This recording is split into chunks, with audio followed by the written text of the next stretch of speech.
we have to tighten our belts and say that is a priority. Sometimes being responsible makes us have to say no to other things that are not as important. And last week, after I went to that meeting, I had to leave at 8 o'clock because I was so upset because I couldn't stand the thought of spending all that money on something that it doesn't take a rocket scientist to know that we don't need.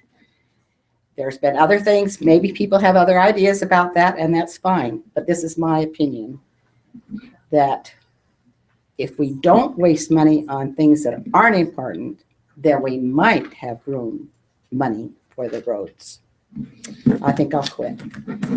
Maybe we could just let you know where we're at with roads. Mrs. Jolly. Oh, yes. The council's actually asked staff to put together a study for bringing all roads up to an acceptable driving level, not just maintain. No, that's not acceptable. Not just to maintain, but to repair. My road is patched soon after I brought in my little petition. My road is still literally breaking apart. Patches break apart. Let me try this again. They don't help. We've asked the staff to come up with a plan on how to repair all of the roads, fix them so that they're not just bumpy and cracked.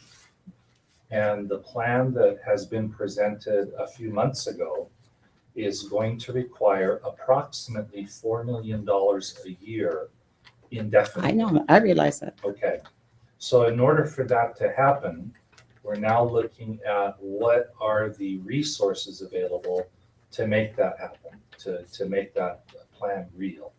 And that presentation is coming in front of us very soon because it is a priority. It's one of our top 2 priorities this year that we've discussed. So roads are right up there. Is there something specific other than that you're looking for? Well, I think you better let the citizens know that roads are priority because they don't believe it. Citizens don't believe it. Well, we can do that. We can let them know. Because all they hear about is what the plans are for the great spacious building. So I appreciate that. Because I appreciate all your work, but I'm just living on a bad road is getting tiresome. And everyone I talk to, they say, oh, that road's bad. Oh, I don't know which road to put down, which one's the worst. And it's a big concern of the people that live on bad roads. Okay, thank you. Thank you. Is there anybody else? Yeah. No? Matt Godsey, 1026 East, 1100 North. While I share the same sentiments as Mrs. Jolly about the roads, I would like to actually commend the council for their actions last week in the selection of the RFP for the public safety building. In my opinion, my professional opinion, as an engineer, I think you guys made the right choice, the same choice that I would have made had I been in your position. And that's regards to the quality of the people who presented, as well as the cost. I think that the BONE will give you the best analysis and best information for the cost, because not only are they going to be able to do the same as everyone else, I think they're going to give you added value by the experience that they do have. Any of the 4, in my opinion, would have been just fine. They would have all been a good job. So that's a commendation to staff for presenting to the council the right people to be able to do the job. All my questions were answered, which I have a pretty high bar. So I just want to commend the council for their decision last week on that. Okay. Anyone else?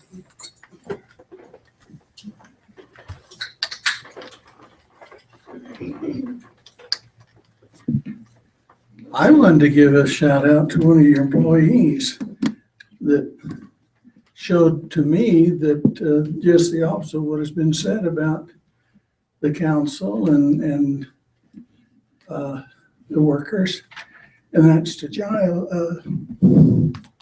Dion, for taking the time to show me 3 houses that I was interested in seeing, because one of those houses was before you to decide what you're going to do with it and everything.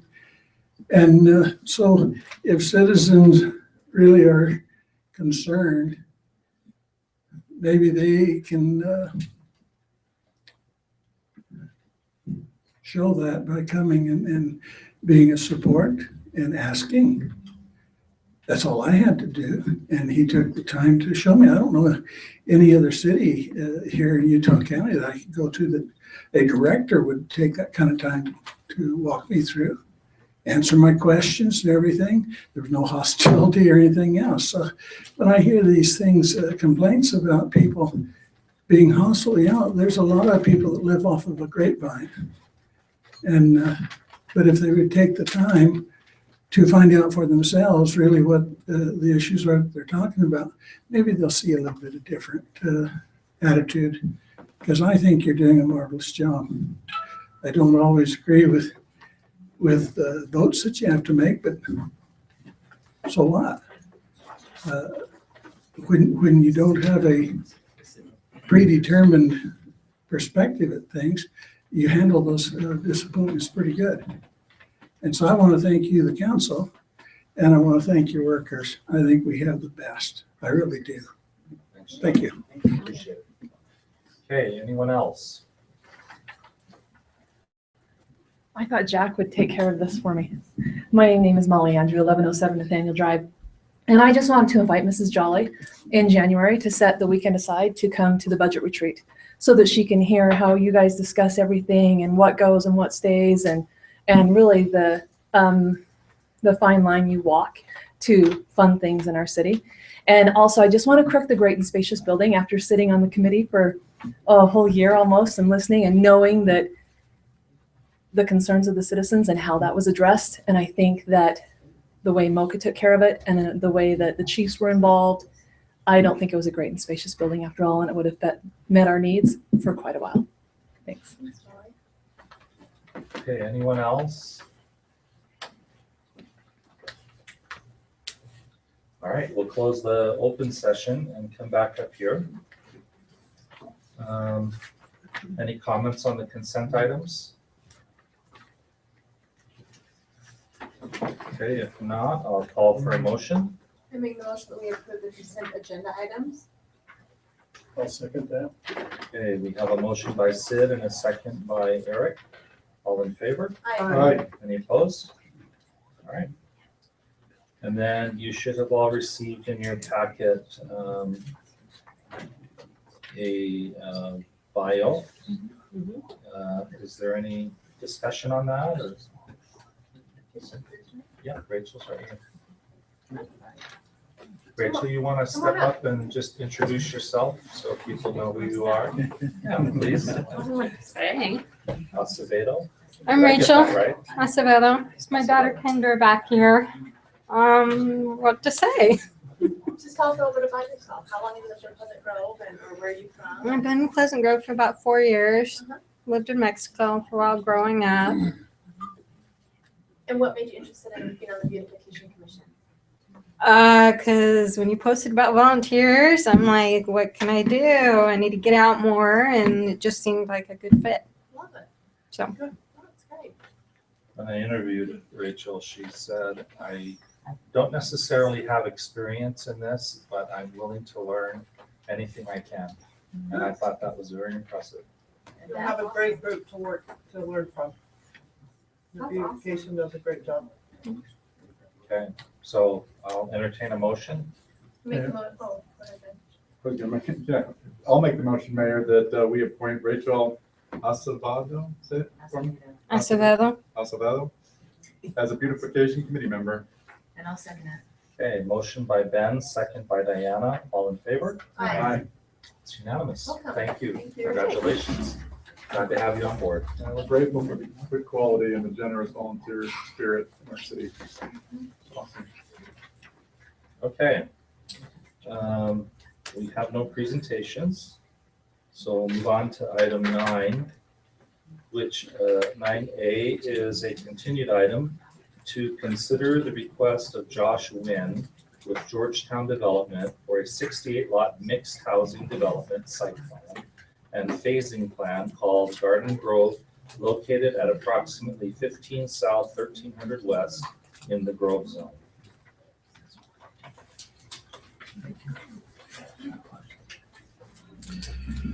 Okay, Mayor and Council, this development is something we've been working on for quite a while with the developers, and they have been working with the property owners on 1300 West or Proctor Lane. Project is known as Garden Grove subdivision. It is the first project that falls within our new, clarify, new as in within the last 2 years, requirements for mixed housing developments. Anything previous or anything existing currently as far as our multifamily housing projects were developed under a different code. So this will be the first. So the proposal is that there will be 3 types of housing. Now, it's not just a proposal, but it's a requirement of our code that any projects over 5 acres in size need to have 3 different types of housing within that project. There are 68 units, density of 8.45 units per acre, maximum is 12. Majority of the units are single-family homes, small lot single-family homes. 41 of the units are that, and then also 17 units of townhomes and 10 units of live-work spaces. So live-work, for those who don't understand what that means, it's a 3-story building. Bottom floor is commercial space. The upper floors, 2 upper floors are the residential condominium or townhome. So right now this is showing the vacant piece of ground, mostly vacant. There are 2 residential homes on it. The Bean and Robinson families own all of this 8 acres of ground here. And they're selling it to the developer to accomplish this development. This shows that the property is in the mixed housing subdivision of the Grove Zone. So this is a layout according to the plat or proposed plat, which is not on the agenda tonight. We will see that coming forward. But what we have here is a division of the phases of the property. So you've got up on the north side here, single family homes, and then all through the center area are single family homes. They are small lot. The ones that are in the middle are considered garden court homes, so that their front doors face each other within this garden court area. And then in the rear, which might otherwise be considered the front, is the street with the garage access. So they all share a common court area here, although there will be some smaller 3-foot fences to designate the property lines, but it will have an open field throughout the area between the homes. So that occurs on this area here as well. Along Proctor Lane or 1300 West is 10 units or in groups of 5 of the live-work units that have the commercial space on the bottom floor. And then towards the rear on the east side are the townhomes that are just the residential units there. So that is the overall. I'll show you a little bit more with the coloring. It shows you the green spaces that are involved. So the surrounding area will have some buffer green spaces. We do, since these are single family homes, do consider the areas between the homes as open space here. And then this area back here will have a playground and a little bit down here on the bottom, and then just minor areas. So these homes here all have small backyards and small front yards, as a standard development would have, but it's just a small sized lot. So the actual open space doesn't feel as open as you might see with larger apartment buildings that are required to have a big open space, because these have a lot of small lot single family homes. That's how they are able to accomplish that. So there's just a visual of the project there, how it fits in with the other development that surrounds here. That one again. Okay, so we have a landscaping plan that has been reviewed and approved by both the Design Review Board and the Planning Commission. And then that's just broken down here if we have questions how things will look between homes and such. And here's an idea of the single-family homes. Now, if you're familiar with the Mayfield project down by the freeway, there are some small lot single-family homes developed down there. This will be somewhat similar in nature to those. And there's a perspective of, this is as if you were looking out of the living room window across the way to the other homes in front of you. You've got a small designated front yard for yourself, but it all feels open between. And here's a view of the town homes that would be on the east side.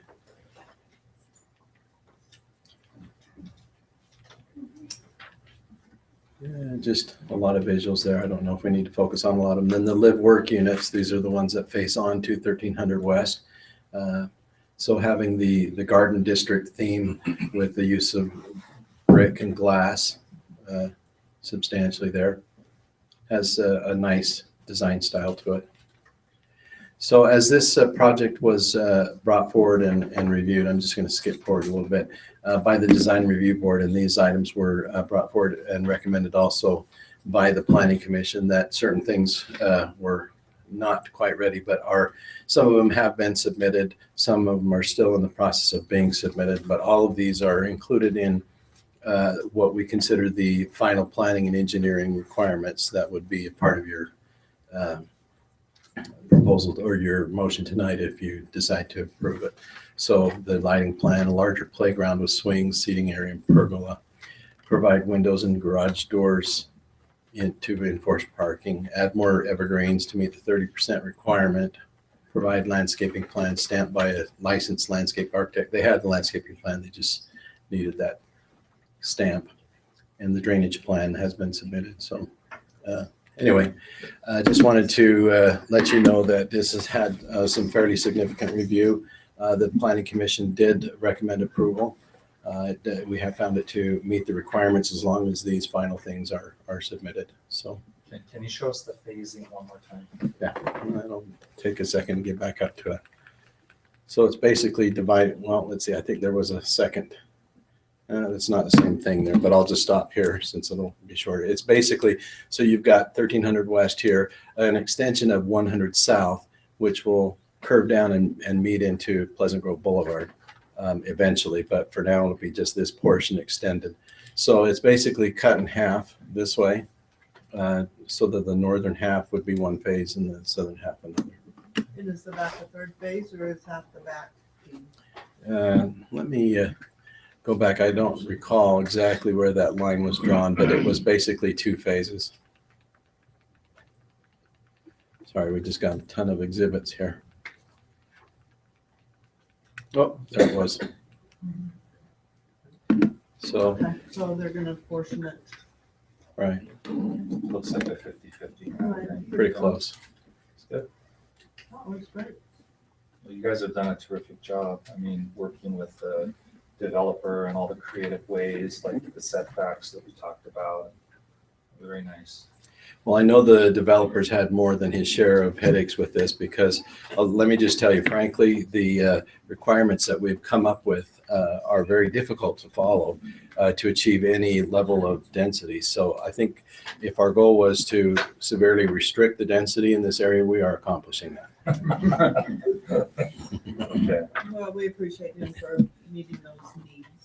So- So it looks fantastic. I'm Developer is here if you have excited to questions. Finally see that type of development in the Grove area. I love it. I just have a couple of questions. First of all, why the evergreens? So did I hear that we were having a problem keeping the evergreens alive?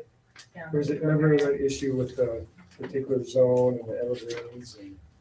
And I don't know. We do require 33% of the trees to be evergreens, so it's not completely evergreens, but we're looking for a mix. I know that there have been certain locations that have had difficulties with that, but I don't think it's overall through there. I don't know. We're talking about the trees themselves Yeah. having Yes. difficulty staying alive. I've seen a lot of problems in doing inspections that final, and mostly a warranty, seeing a lot of the evergreens that have died. I think the high groundwater table is a challenge for them. Too much They water. can be done successful. I don't know if there's another way but that is what the ordinance requires right now. Right. What is Dion, what do you? Different varieties of evergreens grow different in the climate. I-15, we lost a lot of certain species down there just due to the dryness. But a lot of your spruces do really well with the high water. So Just select the right ones. yeah, it's just the landscape. We'll just need to look into it. Okay. All right, and then the other thing was, so these are just questions. It's not that I'm having complaints. Explain to me the garage door, the windows in the garage door. Okay, so this was a recommendation that came out of the design review board. They had garage doors that were just flat, just doors. The design review board recommended that having the little windows in there can provide an additional security, eyes on the road type of a thing. So it's not a requirement. It was a recommendation. Okay. Wait, so explain to me again the why, so that you can look in your garage door? No. So- You can look outside to your, Oh. just the So mirror. for me, I'm thinking of people looking into my garage door. I don't think that this is I have a really, mess. I think it's more of a psychological thing. And it's the windows that are, about eye level. If you're standing in the garage, you can look out, but you can't see the whole thing. It's just kind of more a psychological thing for security purposes. If you're Okay. on the driveway in front of the garage and you see there's windows there, if somebody's in the garage or house, they can see me. It's just kind of a security thing. If you're 7 feet tall. 7 feet tall, you can see in the garage. the outside. It's quite all right to have questions, really. Okay, anybody else have questions? Thinking of my mess. Comments? No? I think the developer may want to have a few words. John Want to Dester say is here. anything? I'm able to clarify a couple of things. I'm losing my voice. Okay. I don't sound like any other meeting that I've been here, but I might be able to shed a little light on a couple of things. I remember what the deal with the windows in the garage was. It has to do with more to do with parking, to where we want everybody to use their 2-car garage for their cars. And there's a propensity to fill a garage full of stuff and then park your cars on the driveway. And so the deal is, in our project, almost all of the homes have driveways. So unlike maybe other projects and some other designs where, and then part of mine has a garage door that on the far right-hand side, the townhomes, the garage door opens right out onto the driveway. And that's the common driveway. But all the single-family homes in there in the middle have driveways. If you fill your garage full of stuff, you can park 2 cars in the driveway. But the intent is park your car inside. So really the recommendation of the Planning Commission was the windows are for someone as tall as Dagan to walk up and take a look in there. And if it's full of stuff, then they're actually in violation of the CC&Rs, because our CC&Rs are very specific. And it says the garage is for cars only. So that So, I be mean, enforced by so the CC&R. it is. It's enforced by the HOA. Okay. We'll have to go get Dagan to peek in there and look. But anyway, that was one thing. The one other thing I think we have to deal with, and I don't know, Ken, the project, this came up with the Planning Commission, and it has to do with these actual requirement for the fir trees. Do you remember this issue? Did you even find out about it? That the project is technically located in a mountain zone or something, because your staff report, and that was a revelation to me. The day we were coming to Planning Commission, I found out, what? It's a mountain zone. What does that require? Because Ken and I had always understood it was in the garden zone. Thus, the name of the project is Garden Grove. And the design is more like, if you've been to New Orleans, the Garden District are houses that are very traditional and they're really cool. They're all different. No 2 houses are alike in there. Well, that's what we set out to do. So luckily, your zoning ordinance empowers you to waive the requirement of the architectural requirements of the mountain zone. And I need to ask you to do that actually, because it's not designed in any way for mountain zone. Thus, the fir trees were left out. We didn't know about any of those requirements. So if it's in the garden zone, and I really want you to gerrymander your line and just put me in the garden zone because we designed it that way. Can we ask for that? That So- if I've got, There's a little bit of a technical difficulty. I think that what's in front of us right now contemplates a certain amount of work that's gone on and review by It has. staff, et cetera. So to spring something like that on us at this point and ask us to include it in here, I don't know if we're, I think it's in there actually. There's a provision in the code in the design districts that the city council can waive any. what is that? Is that part of what Is they're? that part of what you have acting on advertised as an action? And it's actually in the staff report. It's part of. It the mentions review. it. When we've done this before, it's always been part of the site plan approval. Let me, And I think the planning commission knew about it, dealt with it, and knew that that issue had to be determined by you folks. That you would look at our architecture, look at what we had designed and what was contemplated in the garden district. But it talks about it somewhere in here and empowers the city council to deal with that. Okay. Why don't you give us a couple minutes? You while we bet. look that up? I didn't mean to spring it, but it was relative to the pine trees, actually. If it's in the garden district, then the pine trees aren't required. So the high water table and stuff like that won't kill the pine trees. It's just that issue becomes moot if indeed we're approved with what we have submitted. In other words, our landscape plan, our architecture, that kind of thing. If it's okay, your ordinance and the staff report recommend, I mean, somewhere in here, it talks about that. So, question, so is it the pine trees we're concerned about? We're not changing the 30% landscaping. It's just that you don't really want to plant pine trees. Well, I'll plant pine trees I think the pine trees, I know that that's a requirement in the mountain zone. And it makes sense, that mountain architecture, that all was coordinated. Easier to eliminate pine trees out of the mountain zone Yeah, than it is to that's what I- change the mountain. to Or in this garden. particular case, because of the Right. finding with water and Right. the We particular can just do trees. that as a finding, Yeah, but rather than go through the whole right, changing the. changing everything, I'm not sure that that's. What is Tina? Well, I think what he's asking and what I've heard is that all through the process of developing this, he was under the assumption that he was in the garden district. That's it. So everything that he's done complies with the garden district design guidelines. At the very end of this process, after looking at a map, he finds out that he's not in the garden district, he's in the mountain district, which has different requirements. So based on the advice of community development, he's moved forward with this site plan, which has been reviewed by the planning commission, and is asking you to approve this site plan, which complies with the garden district and not the mountain district. Have I got that right? That's it. And the one other addition is the actual architecture. In other words, everything we've designed, and when the staff report just keeps mentioning that I don't have the proper eaves, big 4-foot eaves and all this kind of stuff, because it was never designed for that. But luckily, the provision in your ordinance allows for the city council to accept something different. I guess that's really what we're asking, is that everything we've submitted is what we've prepared so far and thought we were going to do. And then I read that mountain zone thing and said, boy, I couldn't believe it, that there's a line there that we're on the other side of the line for mountain.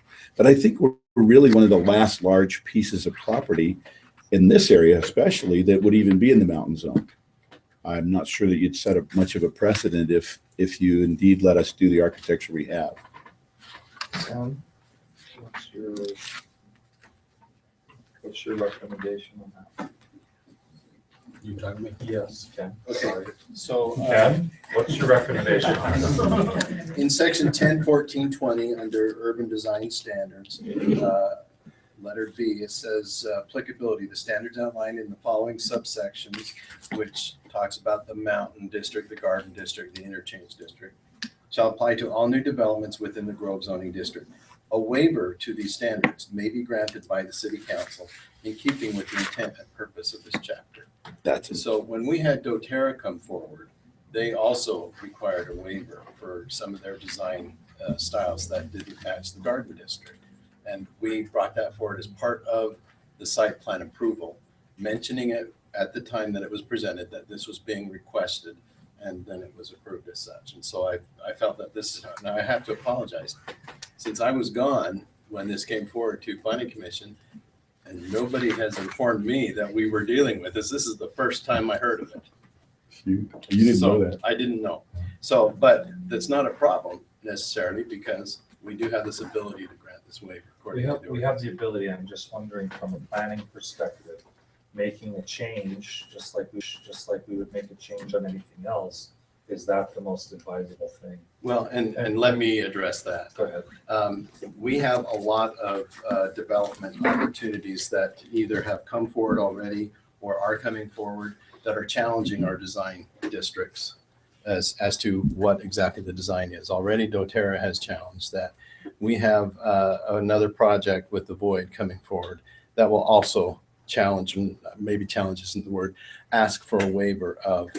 And so in my mind, I think it's time for us to review those design districts and determine, are they still current with our needs? Do we need to perhaps lift or change or alter somewhat our design standards? Perhaps just come up with one general criteria for the entire Grove Zone instead of trying to break it up into these different districts. I think it's time for us to do that.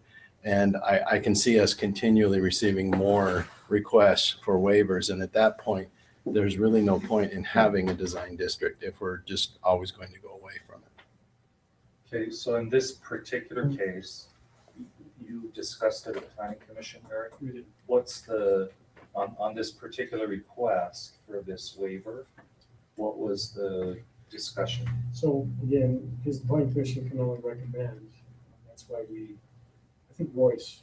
Yeah. was one of these. I was out of town and Royce covered this one. And so we told Royce, we have no control over that. That's again on the evergreens and everything else. We have no control.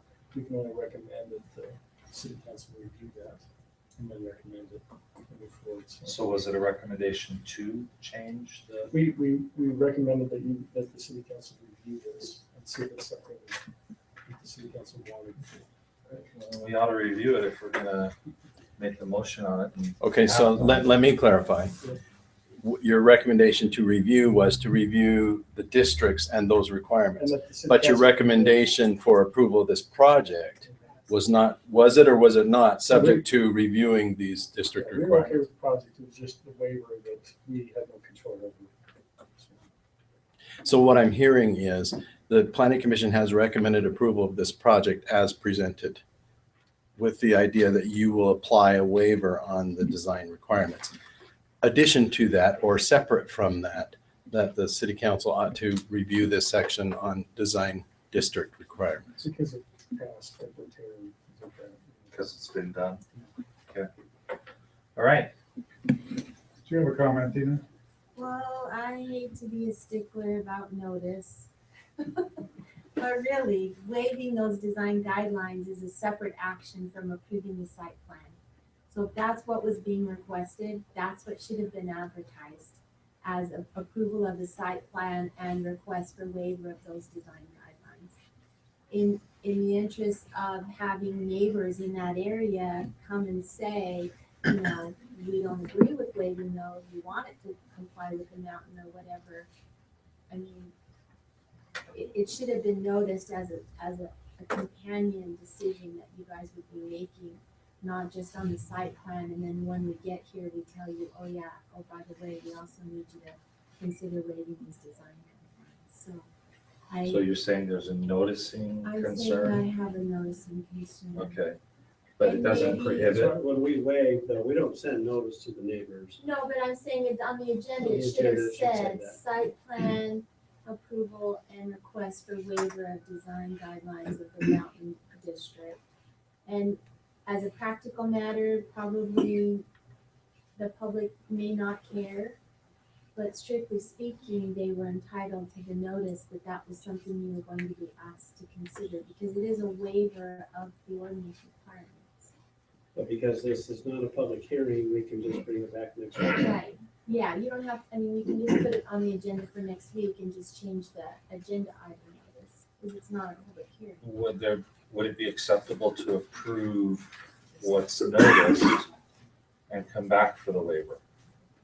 It would be backwards Okay. unless, yeah, it would be backwards. So the waiver does need to come either at the same time or prior to. Okay. I have a question. When did we put in the design areas? How long's that been? Because Oh, we initially put it in maybe 5-6 years ago. We had actually 4 sub-districts. There was, what was it, the Tuscany, I think was yeah, and we one did that we away had. with that. didn't Right, we incorporated that with the garden district. So Right. basically the interchange has its own design criteria, that Right. sub-district. And then everything up to a certain point, which is basically 100 South, was considered garden. And then above that up to State Street was mountain. So they had their own design criteria. In a way, I think it was a good idea. Right now, I'm really questioning the value of having those separated design. I think there's so many exceptions that it's the value of having it, I'm not sure is as strong as we thought it might be. Well, and Pemberley and all of those that were developed down there around this development didn't have those Right. design, those type. I mean, there was the design review board type things that they had to meet those criteria, but not the specific, it had to be mountain or garden and all of Right. those kind of things. So I don't see how it's going to it's not gonna stick out like a sore thumb or anything because it's gonna look like everything that's already down there. Yeah. Well, it'll have a little different, they all Yeah, look a it'll little look- different, but Yeah, but what I'm saying, it's not gonna go, oh my gosh, they didn't do it with the mountain design versus Pemberley. I think our and all those. idea when we established these design districts was we've got a lot of acreage that is undeveloped. Wouldn't it be cool if we had these certain areas when you come into this area and this feels like this type of development because it's all kind of designed that way? Well, I think that was more of a lofty vision than in actuality. And so, we have brought certain things under the mountain district since that time and garden and stuff. But I think overall that type of effect is much, much more effective if you're master planning and building the whole area at once. So Ken, are we saying that the design is currently compliant with the mountain district, not the No, garden? it's within the mountain district. It is compliant with the garden district. So it should be compliant with the mountain district? It should have been. Okay. Nobody is now recommending that it go back and be changed to become that. We So are it's we are basically a accepting the house. idea that it is designed to the garden district. Okay. So here's. is there an So I issue? would- So, if you want to be really particular, the motion could be bring it back next week and add that language to the agenda, notifying the public that you're gonna approve the site, consider the site plan approval and the request for a waiver.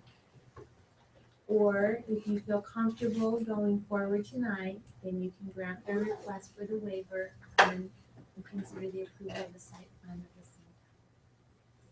the same time. I was just raising the issue as the attorney that I No, would rather agreed. have it had it the other way. It's the language that I'm wondering about.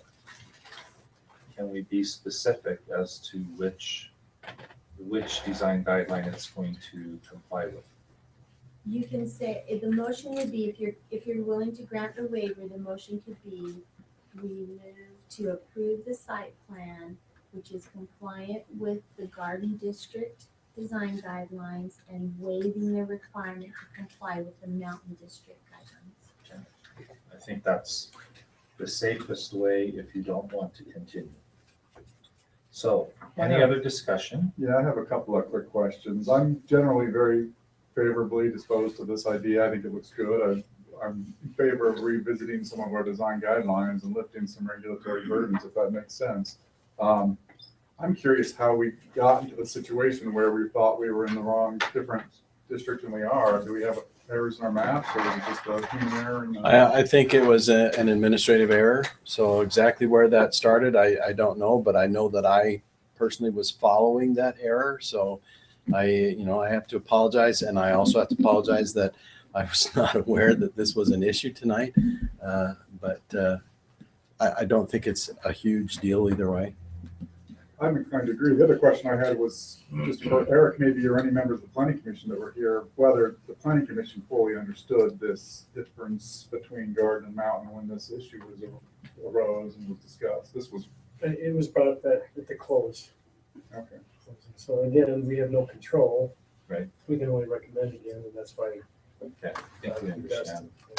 So it rests with the council whether they want to continue or approve it tonight with the language that Tina's proposed. So any other questions or discussion? If not, I'll entertain a motion. And please be specific with the language. We just can't, well, I'd like to make a motion, but I'd like Tina to say the motion. Depends on what they say. Well, how about you start? She'll say that one sentence. And then I'll say Yes. yes. Okay.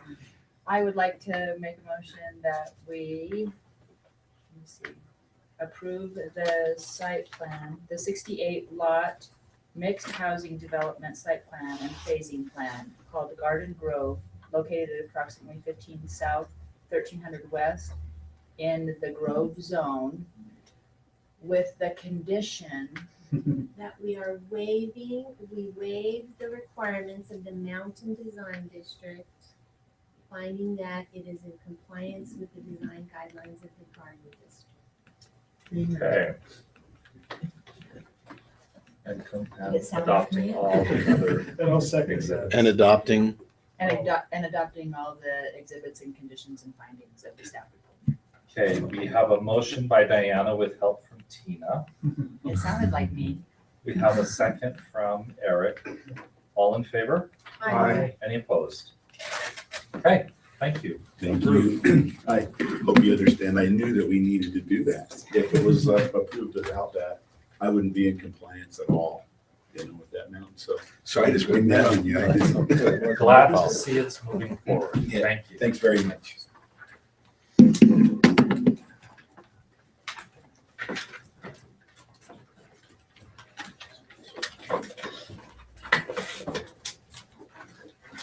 All right.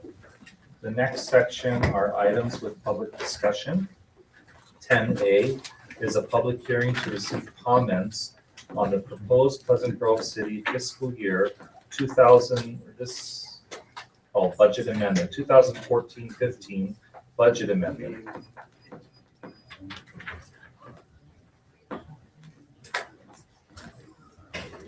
Okay, I'll go through these. There's really not very many, so it's all right. I'll spend a few minutes and we'll just go through them one by one. We did this last week, and so nothing's different than what we talked about last week. But there's 7 items on there.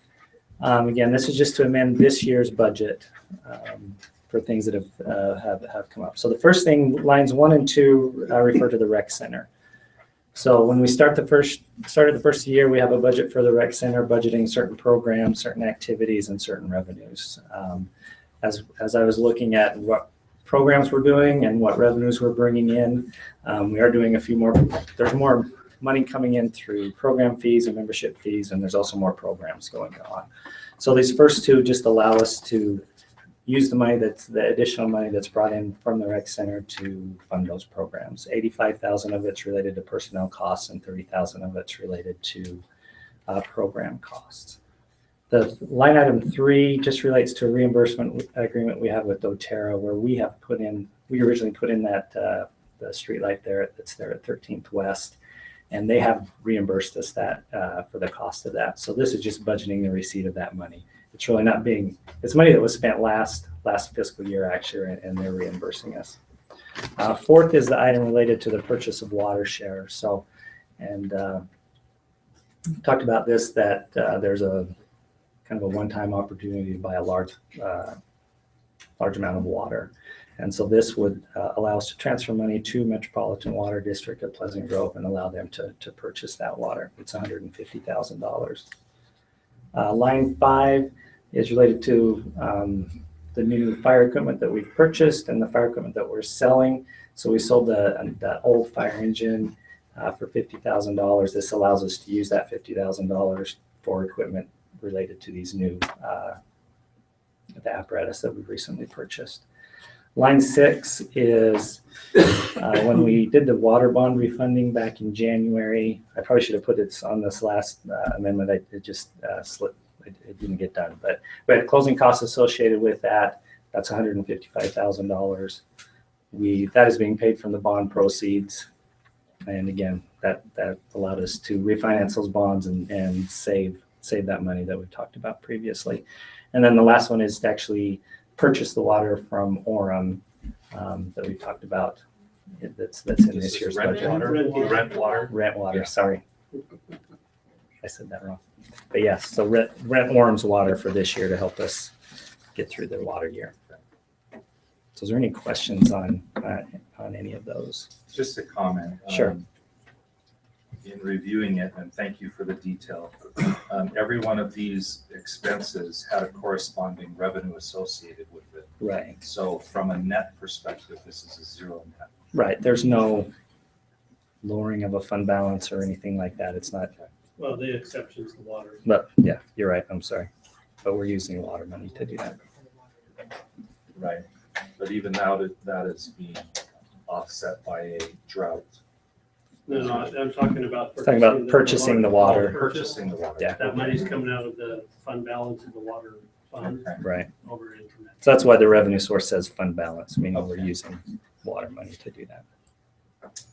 We had a long conversation I guess it was last week, about water and how it works, the Metropolitan Water District. And I was wondering if you could maybe share some of those comments for the public that are here that might have questions about how the city, to comply with state law, purchases water through the Metropolitan Water District. And So I'll do my best. Tina can jump in if I speak because some of it's a legal thing. But a number of years ago, when I say a number, not a lot of years ago, like eight or 9 years ago, something like that, there was a state law passed that did not allow cities to sell or even rent the use of water. Is that right?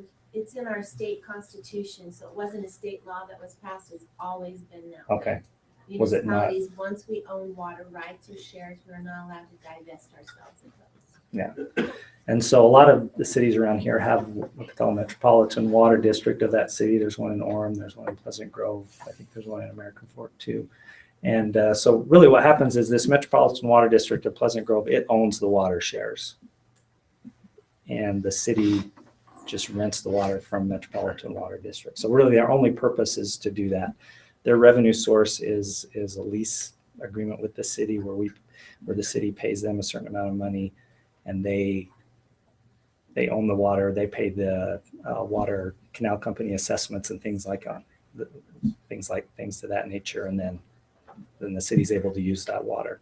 So that water is water that's primarily our irrigation water. And if we wanted to sell water, Metro Water can sell water, Pleasant Grove City cannot sell water. Right.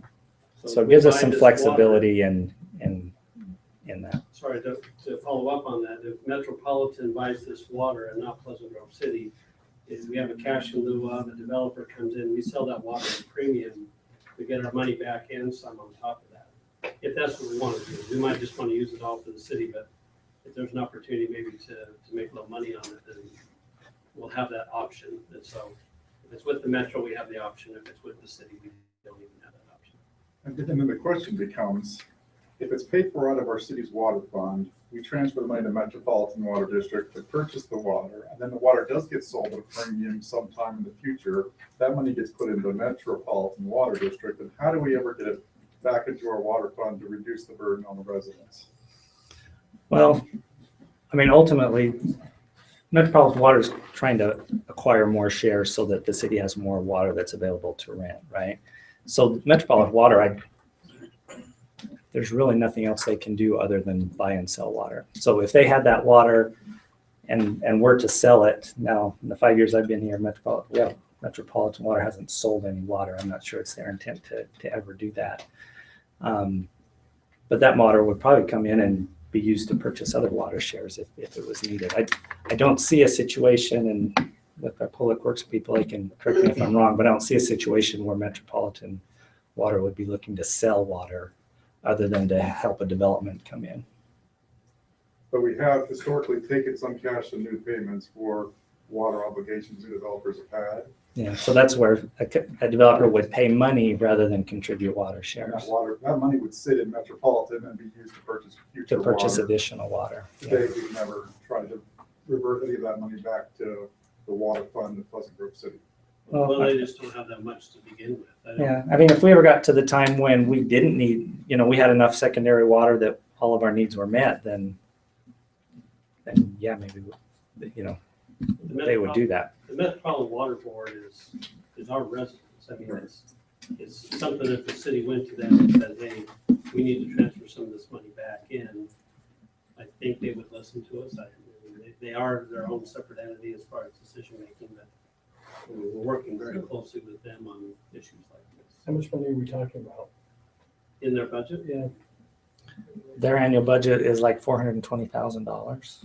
And this transfer is hundreds of thousands of dollars that we're. Right, this is an additional $150,000 this year because of this one-time opportunity to buy this water.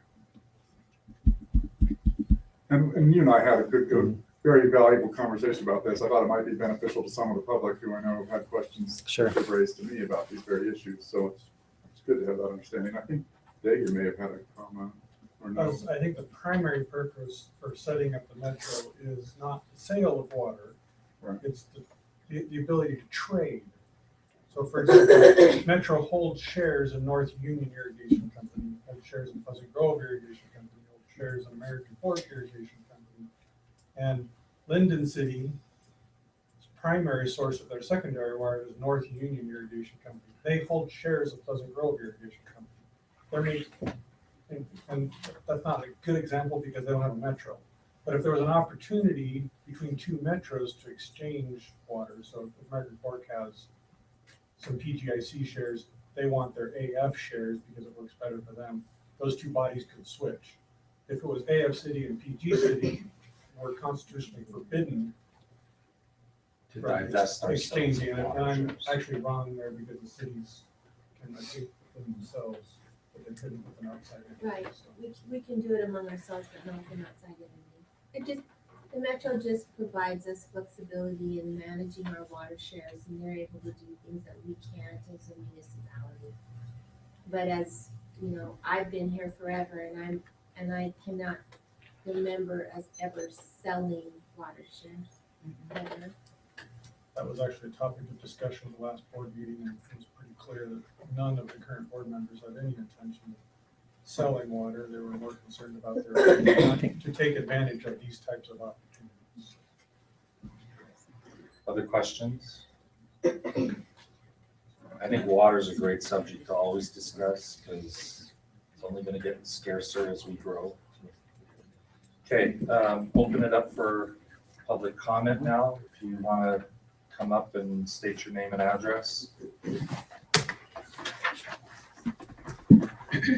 Blaine Thatcher, 120 North, 1400 East. I'm just a follow-up question here. So with this Metropolitan Water District, how is it that we're transferring the money to the district? Is it, are we leasing water or are we just transferring funds to the district? I didn't quite catch that. So the district's owned by the city, right?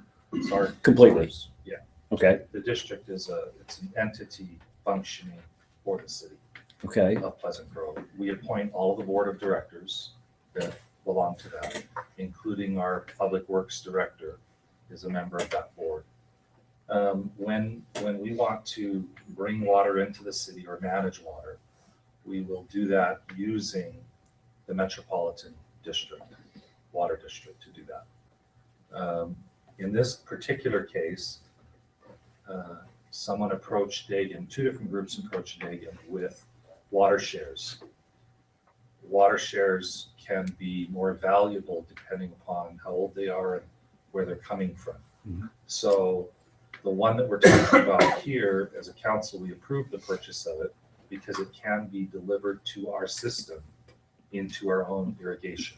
The other one we turned away because it was going to be harder or not possible at all to get into our system. So when we agreed to go ahead and purchase it, the water district approved a certain amount of money that they had in their budget, and then we approved the $150,000 to go along with that. to acquire the shares of water and place it into service inside our district. Okay, so there's a permanent acquisition, this isn't a lease of shares, this is a permanent acquisition of shares. Correct. Okay, And that's different than the lease correct. that we're doing with Correct. Orem on a temporary Okay, basis. so it's simply a transfer of funds from the city to the Metropolitan Water District, right?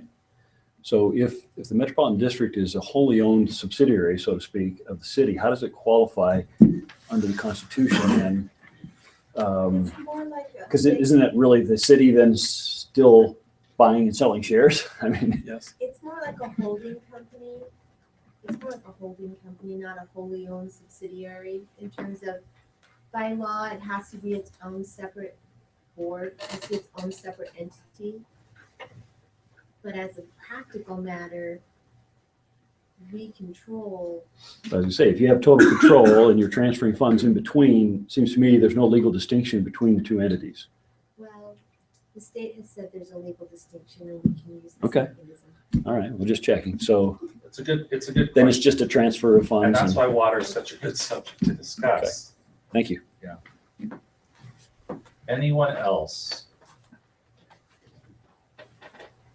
I just want to ask, and it might be a tangent, but I run on the canal quite a bit, and the tank was full. Molly Andrew. Molly Andrew, 1107 Nathaniel Drive. The tank was full on the canal between 500 and now it's empty, or not empty, but you can't see the level, and it's rained and rained and rained. Right. And I find it really sad that we're spending so much money on water, and residents still, Alpine School District still waters. And I know that's a tangent. It's not a budgetary item, but we're still spending a lot of money on water, and residents are still wasting, Yeah. and companies are still And wasting. you're right. The water, that particular issue, I mean, it goes around all the time, and Yeah. we need to be better at communicating. We've talked about different forms of ways to enforce or police. We've talked Yeah. about education. We've talked about all kinds of things. I don't think we've solved the problem yet, but I do think that educationally, if we were to have the discussion about how we actually get water, where it comes from, how it gets into that reservoir, and whether or not the rain we've been experiencing helps us long-term, that's where it would Yeah. start to make sense. It would, and I think the education's important. There was a person on Facebook who was mad that we weren't holding it, but other people own that water, and it has to go. That and you need a Is that place to hold correct? it. Yeah. And we have reservoirs, and they're full. Our white reservoir right now is looking really good on top of the mountain, so hopefully That's we'll a be day's okay. worth of water, maybe? Not even. Well, it's better than it was. Yeah, and that's better the than it part was. that, So, and I think that's where the education comes in. And Yeah. to pipe in on the conversation, it really does pay to raise the voice. So Yeah. I just run up to the doors, I just knock and just say, hey, I just wanted to let you know, you've got water running down the gutter. So what can we do with the And school peop- and district? people- So, I got a call from a citizen and I ran up to the FM group, At the church house? at the church house, and I just said, I'm getting lots and lots of calls, what can we do? It literally only took them 4-5 hours to shut down all the water in 40 buildings, and it won't be turned on. I think as we raise our voices and just be kind, but just say, hey, this is money. Yeah. I think your voices really count. I've been watching your comments. I and others don't on mean to be so Facebook. anal, but It's good because if you think about it, the more the people that are over these various departments and entities hear the public saying Yeah. conserve water, eventually they wake up and do something about it. Yeah. So Scott, are we giving businesses in the school district and churches, are they receiving the same door hanger that residents are? What are they receiving? Because there's multiple businesses down on, by Macy's down there, that their sprinklers have been on nonstop during the rain. The school district, so what are we doing? Because we're giving consequences to residents, but are we giving consequences to the large water users?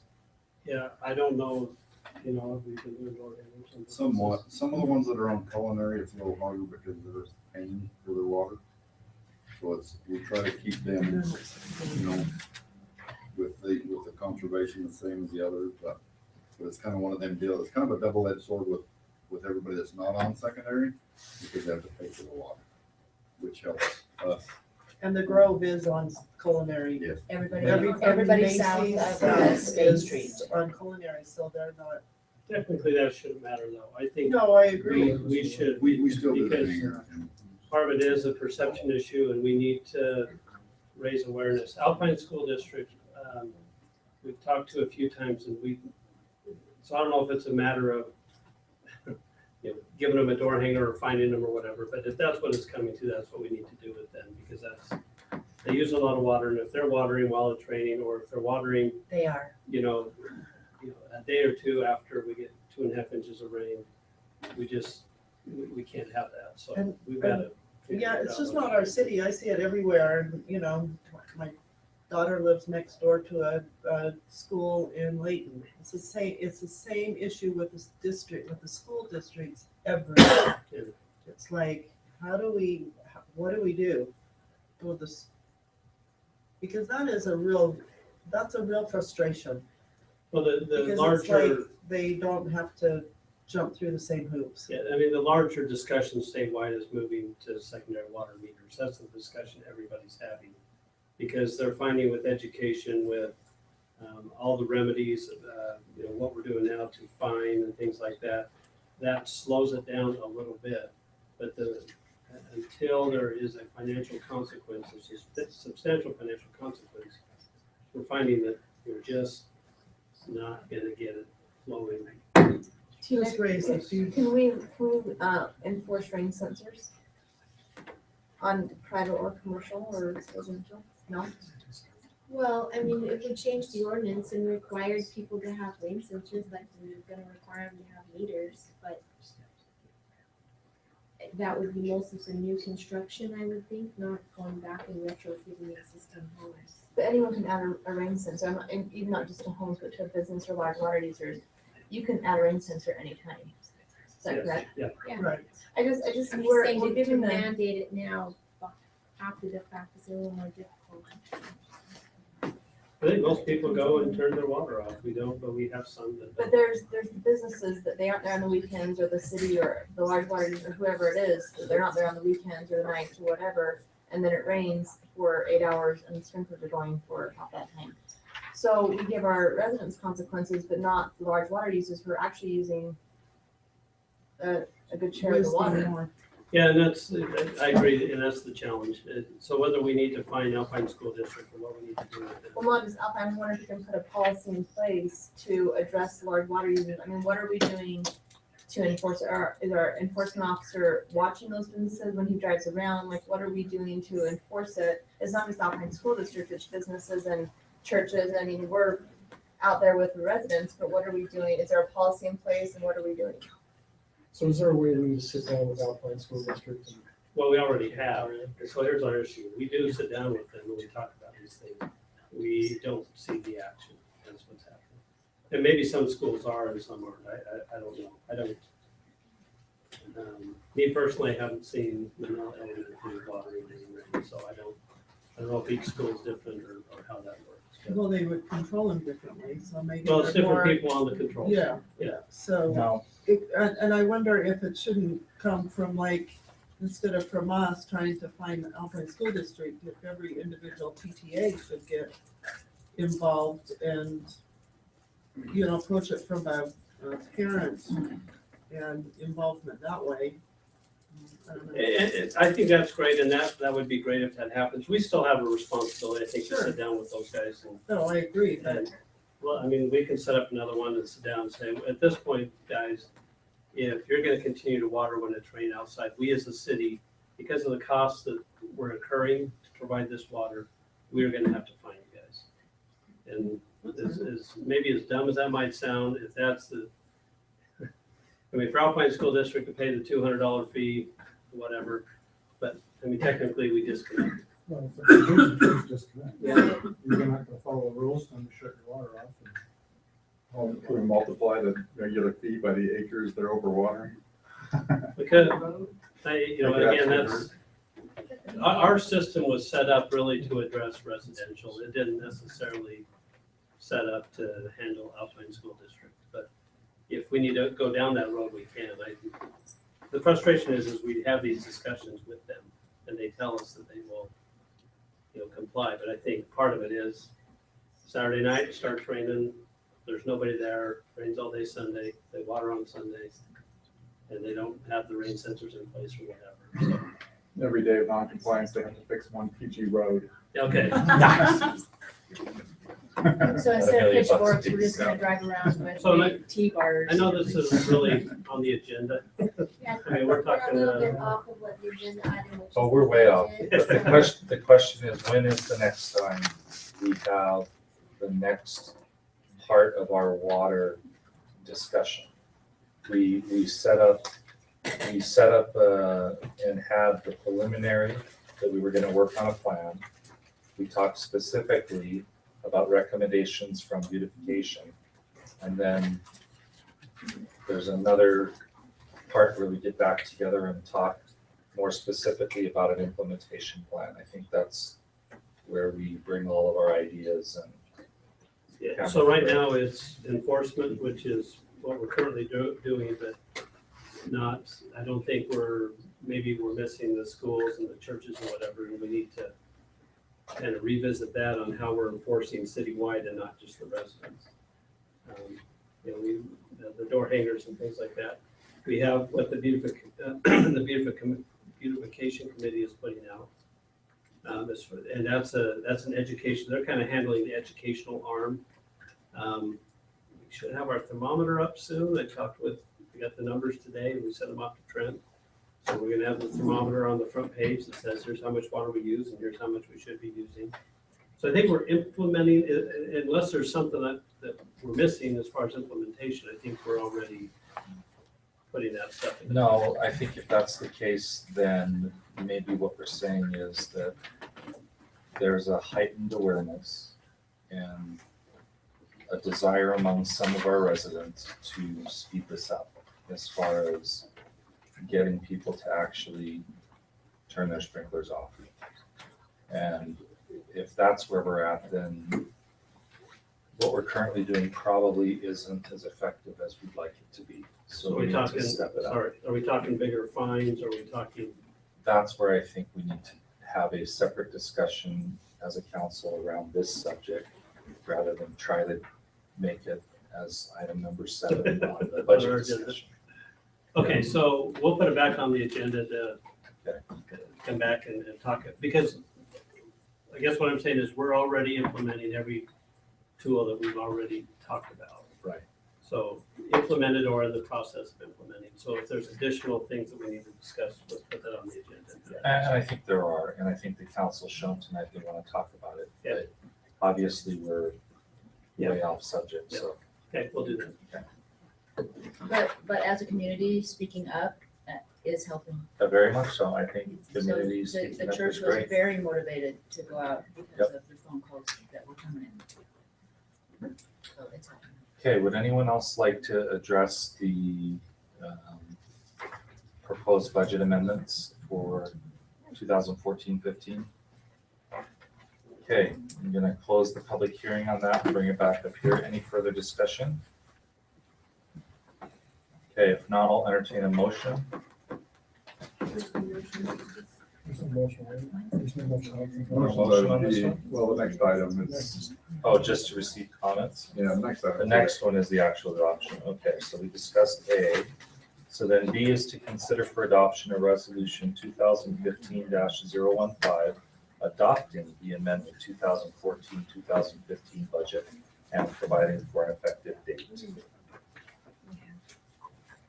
Mayor.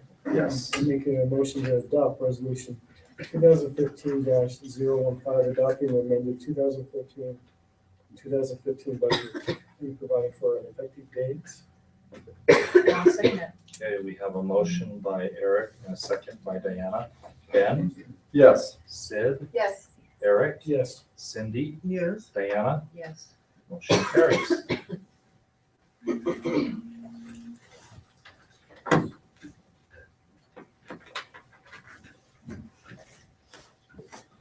Okay, item 11, these are items for discussion with no action.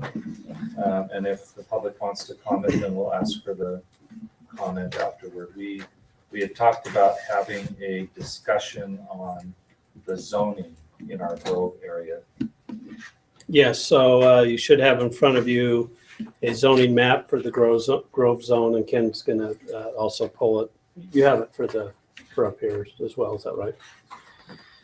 So what Ken and I talked about is that we would show you a map and say, here's what the current zoning is, and then on the second page is a little bit of a summary as to what the zoning means. And so in essence, we have 3 zones in our Grove area. We have the interchange zone, which is just off of I-15, between I-15 and North County Boulevard. We have the commercial sales subdistrict, which is most of the rest of the zone, and then we have some mixed housing. Now, where you can see this is where it's already developed. We have a pocket of mixed housing here that's not developed, a pocket of mixed housing here that's not developed. And most of this is developed or is entitled to development, and then the same with this over here. So in the commercial sales subdistrict, we have some development. This is the doTERRA property here. They received an overlay to meet the needs that they had with a warehouse, but also some office space. And then other than that, we have the commercial sales subdistrict. So I'm going to have Ken explain and go over the one page on what the zoning means. What I asked him to do is that we don't have every single permitted use. I think in the packets, did we put the full? There is an item in the packet that says 11A that will give you a list of all the permitted and conditional uses in those subdistricts. So on the one page, not on the paper, but yeah. on your packet sent in your Dropbox. Yeah, on the one page, Is it a separate document? It's a separate document. It says item 11A. Sorry, and that's so on the one page, I just asked Ken to hit the highlights or things that are kind of unique to that zone that separate it from what the other zones are. So after Ken goes over that, I want to talk a little bit about the development process and how we fit in as a city, because of what usually happens when a developer approaches us and they don't agree with what the zoning is and they want to change it. I want to talk about that a little bit, and then we can have the broader discussion as if there's changes we want to make to properties or zones. I want to introduce Greg Perry here, just so he's probably going to want to speak at some point when we get to that. He owns this property right here, which is right now divided between mixed housing and commercial sales. They bought it, I want to say, about 5 years ago, and we had some initial discussions with them on kind of what their intent was to do this, have a office retail in front and then a housing component in back. I talked with Greg a couple of months ago. They're working on other projects, and now they want to re-engage on this. And it just so happened we were exchanging emails to have Greg sit down with Ken to talk about what's allowed in the zone. And I let him know that, hey, we are going to be talking about zoning on your property. We're not making decisions per se tonight, but he wanted to be here, and I'm assuming that he'll want to have a minute. So with that, I'll turn it to Ken, and then I'll come back up. Okay, first I just wanted to point out this, we did show this map last month when we began our discussions on this, of the properties that are available in the mixed housing sub-district that are currently not developed. However, we just wanted to point out this one tonight was approved. So even though it's not developed, it's now entitled for development. As mentioned, Mr. Perry's property has this portion within the mixed housing sub-district, approximately 11 acres. And then you've got the larger portion of this is owned by, what's the name? Proctor. Yes, Oh, yeah, Ray Ray Proctor. Proctor. Yeah, and then the back portion includes some pieces of the Smith family properties. So it's approximately 27 acres in total in this area. So 27, 11, so about 38 acres. One thing I did omit, there's a very small portion at the top end. It's actually off the map here. It's not a part of the current approved Mayfield development. It's about 2.5 acres. It was a part of the overall master plan that came before the city a long time ago, but we don't have any approved development on that property. So 2.5 acres, it would be similar in nature to what's going on out there if and when it does come forward. So really, those are the only available properties we have within the mixed housing sub-district. So otherwise, I just wanted to, and you have this information in front of you, but for everyone in the room for their information here, I'll just read through the purpose and kind of summarize what some of the components of that sub-district is. The interchange sub-district, the purpose of the Grove Interchange Sub-District is to promote the development of a regional center for retail, hotel/convention, and professional office uses with high-quality architecture and site design, and to create an attractive gateway from I-15 into the city, creating a unique signature image for the city. And this is the opening statement in that section of the code that refers to that sub-district. Items that are components to the zone that we have been working with and other information is that it's between I-15 and North County Boulevard, south of 700 South. Approximately 122 acres are undeveloped, 20 of which are planned. Intended for high-end quality retail, professional office, and lodging developments. Some areas are designated for less than 50% available for professional offices. Fast food restaurants are not permitted. Limited commercial uses are permitted. And our convenience stores out. Yes, convenience stores, gas stations. Convenience stores and gas stations are out. Out. You're not allowed in the interchange. Right. So it's a very as we're doing restricted. this, can you just tell us how we're doing? Just Okay. are we complying? Sure. So the most recent proposal that has come before us is the Valley Grove, the St. John's Properties development. I'll go back up to the map to point out that one. So here's Pleasant Grove Boulevard that comes off of the freeway right here. Pleasant Grove Boulevard comes up this way. St. John's Properties has acquired properties right here adjacent to some existing professional office buildings. They are in their proposal now meeting the requirements of that zone. Otherwise, what exists out there is you've got the BMW, you've got the other professional office buildings that are in that location that meet the requirements. You've just got a lot of undeveloped acreage otherwise that is available for permitted uses. But again, the permitted uses in this zone are rather restricted to particular uses. Okay, the commercial sales sub-district, and I'll just hop back up again. This is kind of funny in shape. You've got the pockets of mixed housing in 3 different areas, but everything else in through here, including along State Street, along North County Boulevard, and then going up through here on Pleasant Grove Boulevard, all of this area is considered commercial sales. So the emphasis is just that, commercial sales or retail sales, although a lot else is also permitted. The purpose of the Grove Commercial Sales Subdistrict is established to create attractive Grove District commercial areas, allowing for a mix of land uses, including office, retail, civic/public, and utilizing the highest quality architecture and site design. The City Council may also authorize residential uses above the first level of commercial buildings. Now, this is something we may want to clean up out of our purpose because it's not otherwise permitted within the body of the text, but this is something that came from the original purpose statement that hasn't been changed. Development in this sub-district should contribute to the creation of a unique signature image for the city that encourages pedestrian activity, social interaction, and a quality shopping experience. So summary is it's alongside, we pointed out where it's located. There's approximately 200 acres that are undeveloped, and many types of commercial uses are permitted with some restrictions, such as no storage, auto repair, those type of things. Mixed housing sub-district. So again, yeah. How are we doing with that? Okay.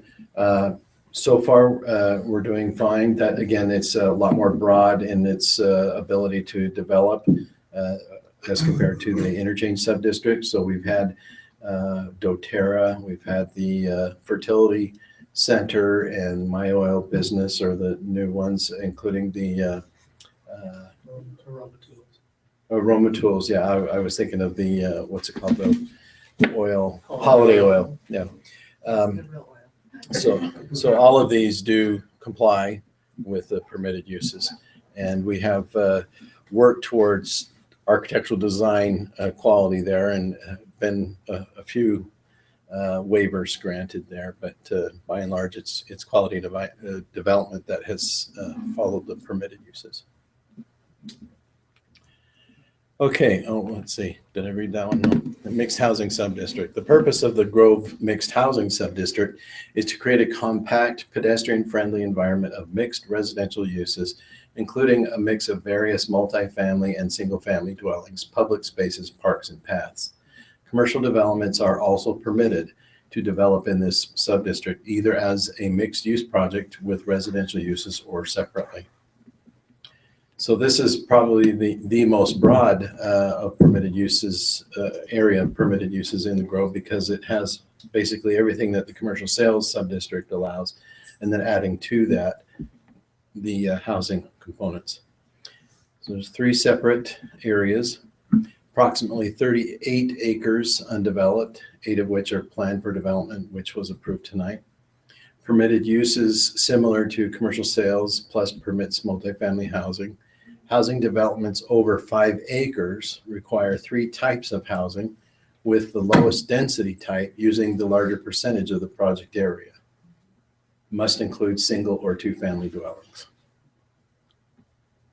So again, with the mixed housing, even though it permits all types, not all types, but a large amount of types of commercial, it has developed, I was going to say largely, but I think 100% so far, as multifamily or mixed housing, and all as permitted uses. So I don't know if there's further questions with that. I just wanted to summarize the map. Sure.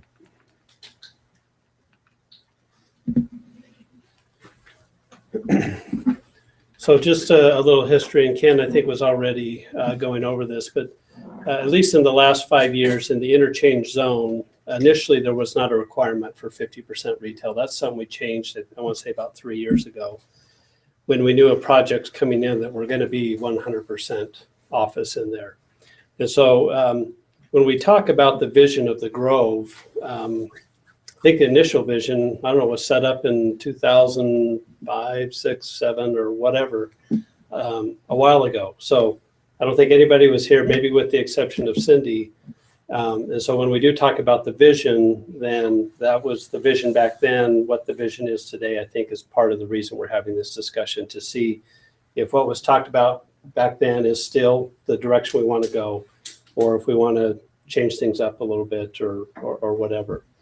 The mixed housing came about, I want to say again, this was 3-4 years ago, because we did have some high density housing that was zoned and allowed in there. Excuse me. And the city council came back and said, look, we don't want high density housing anymore. So if we're going to have high density housing, we're going to limit it at this level, which was 12 units an acre.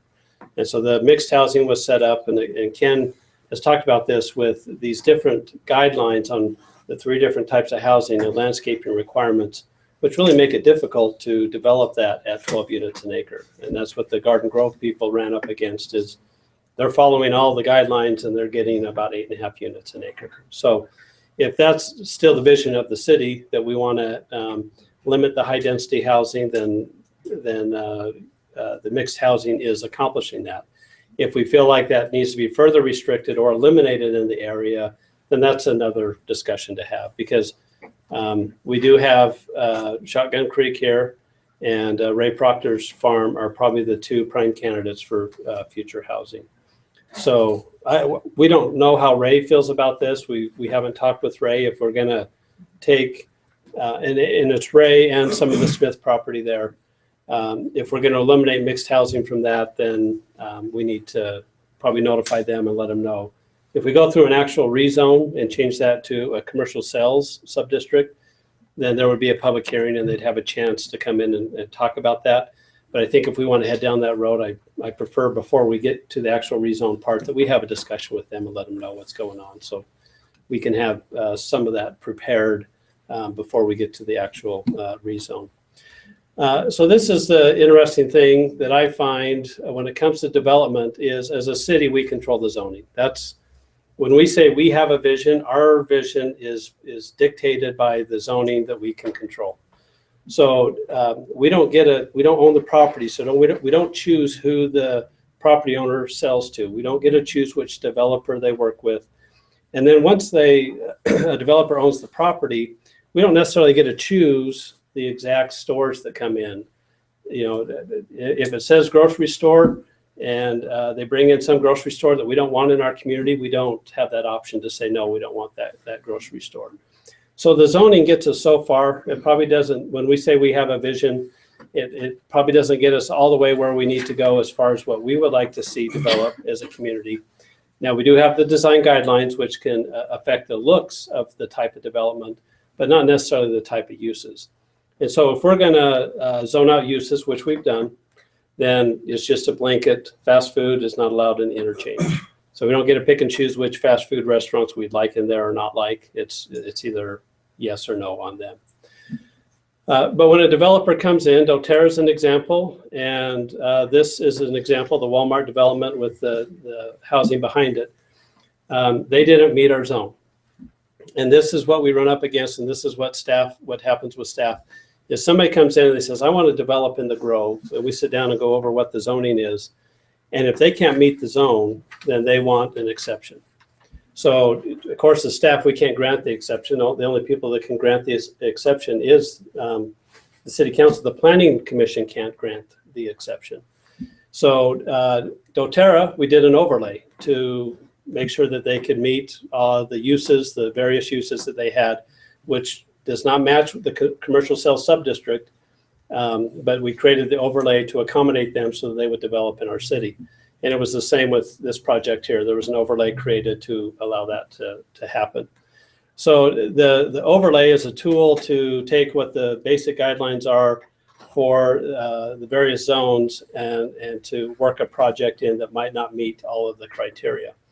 And this is the challenge, I think, for city council is we can determine the vision, we can determine the zoning, but what we're going to get, not all the time, but some of the time, is people coming in and saying they want exceptions to what the zone says. And so then the fun part about being on the city council is you get to tell them yes or no. Yes, we want your project in town and we're going to accommodate it by creating an overlay or changing the code in the zone. Or no, we don't want your project in town, and so we're not going to give you the exception. A good example of that was the storage unit people that came in a month or so ago. Storage units are not allowed in this sub-district. They were asking for an exception. We had the discussion. Ultimately, the council said, we don't want storage units in the commercial sales sub-district. And so we just said, we're upholding what the current zoning says, and we're not going to allow it. And so that project is now not going to happen. But we've, like I said, we have granted other exceptions depending on the project. And that's just been something that the city council has that power. So those are, that's the basics behind it as far as the development process and kind of how we handle it as staff when we get.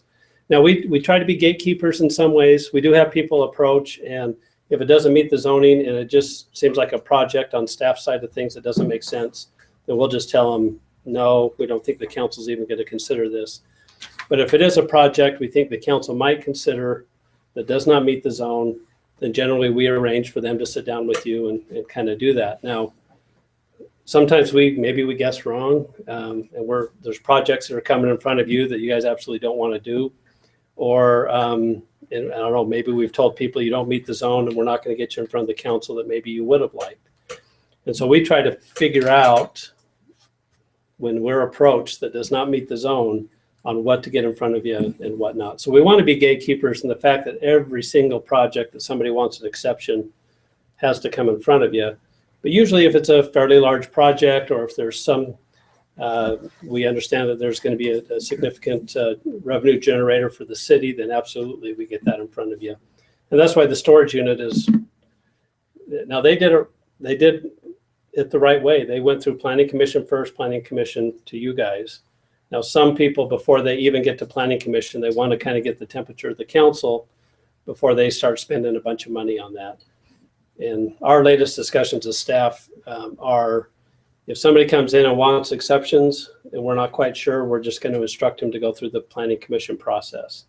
And if they need a change to the zone or are looking for an overlay, we'll just run them through the process. If planning commission recommends it, then again, it's up to the council to say yes or no, whether you agree with that. That's the decision you make. So that's philosophically how we handle those types of things. So maybe that's getting away a little bit from what we're discussing tonight. I just want you to understand the process that as we set up the vision and the details on what the zone says, we'll always get asked for exceptions to that. That's never going to go away. So, and then we just deal with those on a one-on-one basis. So with that, that's kind of the background and the zoning, and so if the city council wants to make some tweaks to the zones, if we want to eliminate zones, rezone things, let's have that discussion, and we'll, as staff, see if we can get you there. So, council, would you like to discuss the current zoning or just ideas that you've had about it, or? I just What want to were throw your out one thoughts? thing. I just want to throw out one thing that I'm really concerned, and this has nothing to do with the zoning or anything else, but I think we'd be remiss in not figuring out where we're going to have some city parks and such in the area. There's going to be a lot of people, or there already is a lot of people in that area. And I know Dion, Scott, Ken, we have sat multiple times and trying to kind of go and figure that out. And the more it gets developed, the more people, housing's done. We are not, the vision from what I think we thought it was going to be, and I think we feel, in the whole city, is this open space and the ability to have that type of something in our Grove area, and we're not going to have it unless we have some way to trigger it with our developers or the developments that come in, or we look at purchasing land in the area to provide that as a resource to that community down there. So open public space. Yes. Yeah, and if I can just address that a little bit, because we have had discussions of trying to figure out if we can Right. get some property somewhere in here. Uh-huh. But kind of what it boils down to is either, as a city, maybe we can zone a portion of that open space so it can't be developed. Now, again, that's somebody else's property, and they might have issue with that because the value of their property decreases. Or as a city, we can go in and purchase the property with the intent of building a park on it. And usually when we've had that discussion, it just comes back to a financial issue. And I don't think we've approached any property owners there to actually get to a point where we're asking them if we can buy their property for a park. I don't think we've gotten that far. We have kind of taken a look at areas where it would make sense. It seems like that's the area we continue to settle on, is right in that area to do a certain amount of acreage of park. The funding for that would either be the park impact fee or would just have to be general fund money to do that. So, Question, are all of the zones, when somebody develops it, what is the percentage of green space that they have to adhere to, 30%? Does that change by zone, or is that still in the interchange and the grove? And by the way, what is BPO? So that's the overlay. Grove Business Park overlay. To allow doTERRA to have their mixed uses. All right, thank you. So in the mixed housing sub-district, there is a requirement when you're developing multifamily developments to have 30% open space.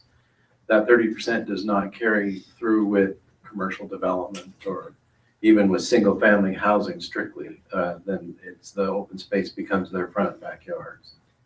We saw some of that tonight, right? Yeah. So that doesn't provide anything for the public. No. doTERRA does have their nature reserve per se.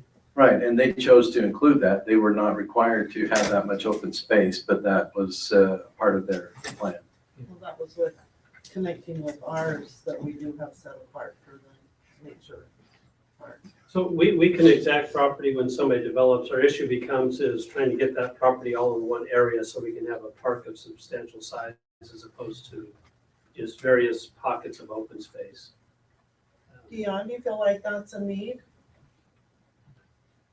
Or do you feel like everybody there can just travel up to wherever we are? The We're other starting part. to see a bit of an increase in participation in our program just due to the number of the high density. Just like the PD and the fire, they see an increase in their areas, we see it too. So do you think it'd be better to have something local for them, or? I think at one time we discussed more of a leisure type park in the area. Yeah. We do have on our Parks Master Plan identified in a bubble area, this area is planned for a future park. And was it that, is it this Yeah, area? It's right, yes. It's in that area there, but I'm just thinking it'd be nice to have all that area. That's the most expensive area. You know, I know, but this is but it's all expensive. this is a good point. If this becomes a priority for us, we could technically zone some of the Proctor property as open space. And again, have that discussion with Ray to see if that's even an issue to him or not. It might not be an issue to him. I mean, he might prefer, hey, when I pass on and whoever's gonna own this property after I own it, if the city's saying this is gonna stay a park and open space, yeah, go ahead, rezone it. That might be a good thing. Call it Proctor Park and have them donate the land. And and that happens too. I mean, people do donate property, whether it's for tax purposes or just being a good citizen and helping out the community, where they would do that. We could have that discussion with Ray to see if that's something that's possible in the future. I think it's a great area. I know we've discussed it multiple times where it should be. I know it's expensive, but I think we're gonna lose if we don't have the conversation fairly quickly. That's right. We're gonna lose out. Yep. And it will seem to be, to me, poor planning on our part if we don't have some type of park or open space. Do we have an idea of how much space we would be looking for? I think it's on the Park Master Plan. Do you remember? We How said many that- acres? I think 3 to 5 acres. Yeah, 3 to 5 acres. 3 to 5 acres in that general area. So not ball fields. We're talking, Passive open space. Yeah. So just open space where the public can go and picnic or sit. Or have no, I was gonna say the promenade, but we'd have it downtown, but that type of activities, Not community programmed activities. for any kind of recreation necessarily. Okay. 3 to 5 acres. Is that what I heard? Okay. All right, other comments? I'll make another comment. So Scott kind of alluded to it a little bit ago about going back to the Ray Proctor thing. We're concerned, and I know we get many comments throughout the city about having even mixed housing or high density. Can we restructure any of these? Could we cut this across here? So And add that to the commercial sales? Yeah, as we talked with staff, if that's gonna go away from mixed housing, and if we're not gonna zone it, or at least park it open space for a park, we would recommend commercial sales. Now, this makes sense. This one might be a little bit more tricky, but Right. again, we have the property over here that can maybe Sure. address a little bit of that. But that, I think, as we've talked about as staff, then we would recommend just going to commercial sales sub-district. We're gonna remove that. from Yeah, it. it kind of stands out as that could be moved, changed. Because, sorry if I'm interrupting here, but a lot of this depends on how this develops, but it feels like as this develops, this property could become part of a business park or something like that. That could pretty easily incorporate into a larger development. In fact, when Evermore was being developed, or when the property was being assembled, they tried to get that property. They wanted that, not for housing, but for a commercial use. And so I think just right now, the property owner is not interested in selling, and that could change in the future. But as we consider these things, that's something we can look at. So decreasing the amount of Mixed housing. mixed housing and Increasing commercial sales. Or open space. Since we're talking about the same land. One of the most questions I get asked is, I guess, mixed housing concerns, even with the market being dictated right now. Well, it's kind of sad because we've worked this many years to try to get the development that's now finally coming in. I mean, yeah, we've made a few boo-boos. Okay, other comments? Do we have a mechanism, Ken or Scott or Tina, to impose a green space requirement on commercial like we do on high density housing? One of the things I liked about that indoor climate controlled storage proposal was they had a lake that they were gonna, or a pond, I guess, not close to a lake, but they had dedicated some green space on their site plan and proposal. We don't have any requirement like that? We do that already, yeah. Oh, we do? That was actually a wetlands area that they had to work around. Develop it anyway. Well, Similar to what Doterra. Yeah, but they had planned to make sure that it was beautified to the extent they could manage it. So my understanding is any development has a requirement for green space. And so again, that green space is planter strips, it's maybe little pockets of green space, but it's not a park. Right. And so if we want a park, that's a little bit different discussion than requiring green space for any particular development. But there is a requirement for each development that provides a certain amount of green space. And it does say, correct me if I'm wrong, if I'm remembering wrong, Ken, but it is usable green space. And so in the past, part of the complaint is that we have allowed them to count fire strips and stuff in their overall. And so several years ago, we added the term usable green space so that it tends to force them to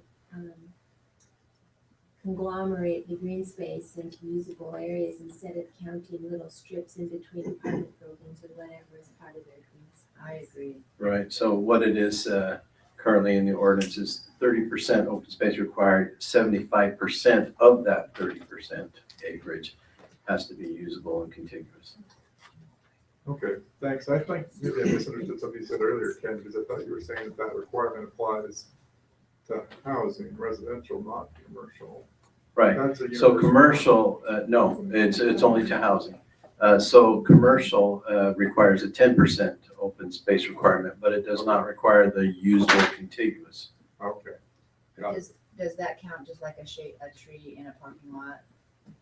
It can be islands, pockets of, yeah, so it's not a- really a tremendous requirement. I mean, it's really what you would expect to see normally anyway. Would you like to see that, to discuss increasing that? Well, I just want to understand what our options are. I mean, my broad philosophical approach is minimal regulation, free market, let the world, show us what the market can do and let the private sector really impress us. But yeah, I mean, I want to know all of our options and have a discussion. Well, to that point, Ben, if we don't have some sort of regulation, it just won't happen. And so to have some of that is in essence us saying, this is required. And, Right. Usually developers going to come in, maximize their property to the best they can. If we're asking for 10% open space, they're going to. So to that point, in the case of like a doTERRA, they chose it to be in their best interest to develop large acreages of open space that was enhanced and beautified with trees and ponds and et cetera. In the case of Evermore, they chose their entire park was actually completely overcompensating for parking in terms of green space and open space. So we've had a couple of business entities that have come forward where it's in their interest to actually have that open space. I think the flip side to that, Mayor, is the Walmart development where I'm sure they have their minimum because they want to max out where they can put their commercial pads and their retail pads. And so in front of the Jimmy John's, there's a park strip with some grass and there's some things there, but they're not going to the lengths that doTERRA is going to. No, definitely not. And the kind of business that a Walmart is versus a doTERRA are they're not in the same arena. Yep. They're completely different. And the same thing would go for something like Evermore. It's a completely different thing. I think it almost seems like if you have a company looking for a campus, they tend to lean towards design of the building and acreage for open space and, aesthetics. And if you have a retail sales or something of that nature, definitely industrial park, they're looking for more maximized use of the space, as much blacktop or concrete or building as you can get. So the zoning is really key to determining both what you're going to attract and also how you set the stage for those people to come in and say, oh yeah, this is a place that we'd like to develop. Yeah, and I mean, the zoning controls the use. I think it's more the design guidelines that control how it's being used. And so some of this could be tweaking design guidelines if we wanted more open space or less or whatever. Because generally speaking, the zone is just going to talk about what the actual uses are going to be. And those are two tools that the city council has to put a vision in place as to what type of development we want.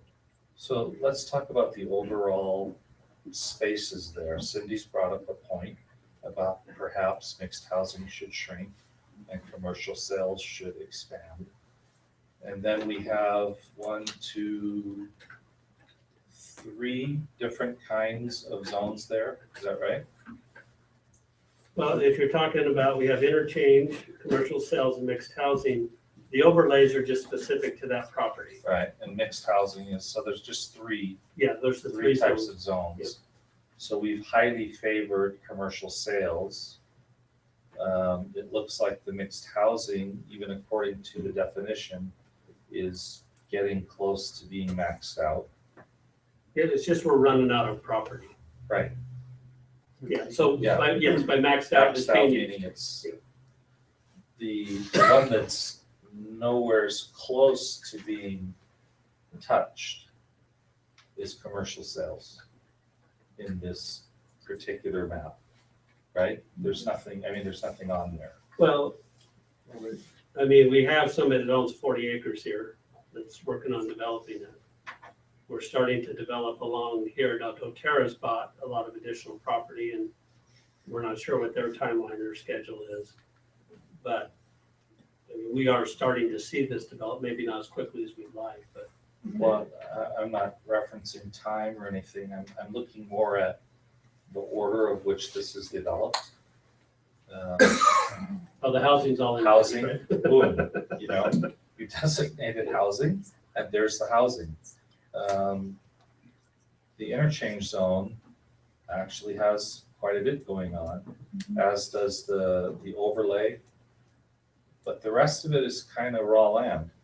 I mean, even though there's intent or efforts underway, by and large, it's empty. Yeah, so the good news is with what's been happening with the Evermore development is that's all under control of one owner. That's a good thing for us. 40 acres. We have the Smith property along North County Boulevard, which I think is for sale for a price. When we talk with Stan, I think someday he would like to develop that, but right now, I think what he asked for, I think most developers have told us is more than what they're willing to pay for the land. And so when that's going to go will be kind of interesting in regards to when that develops. This right here is Dennis Baker's property.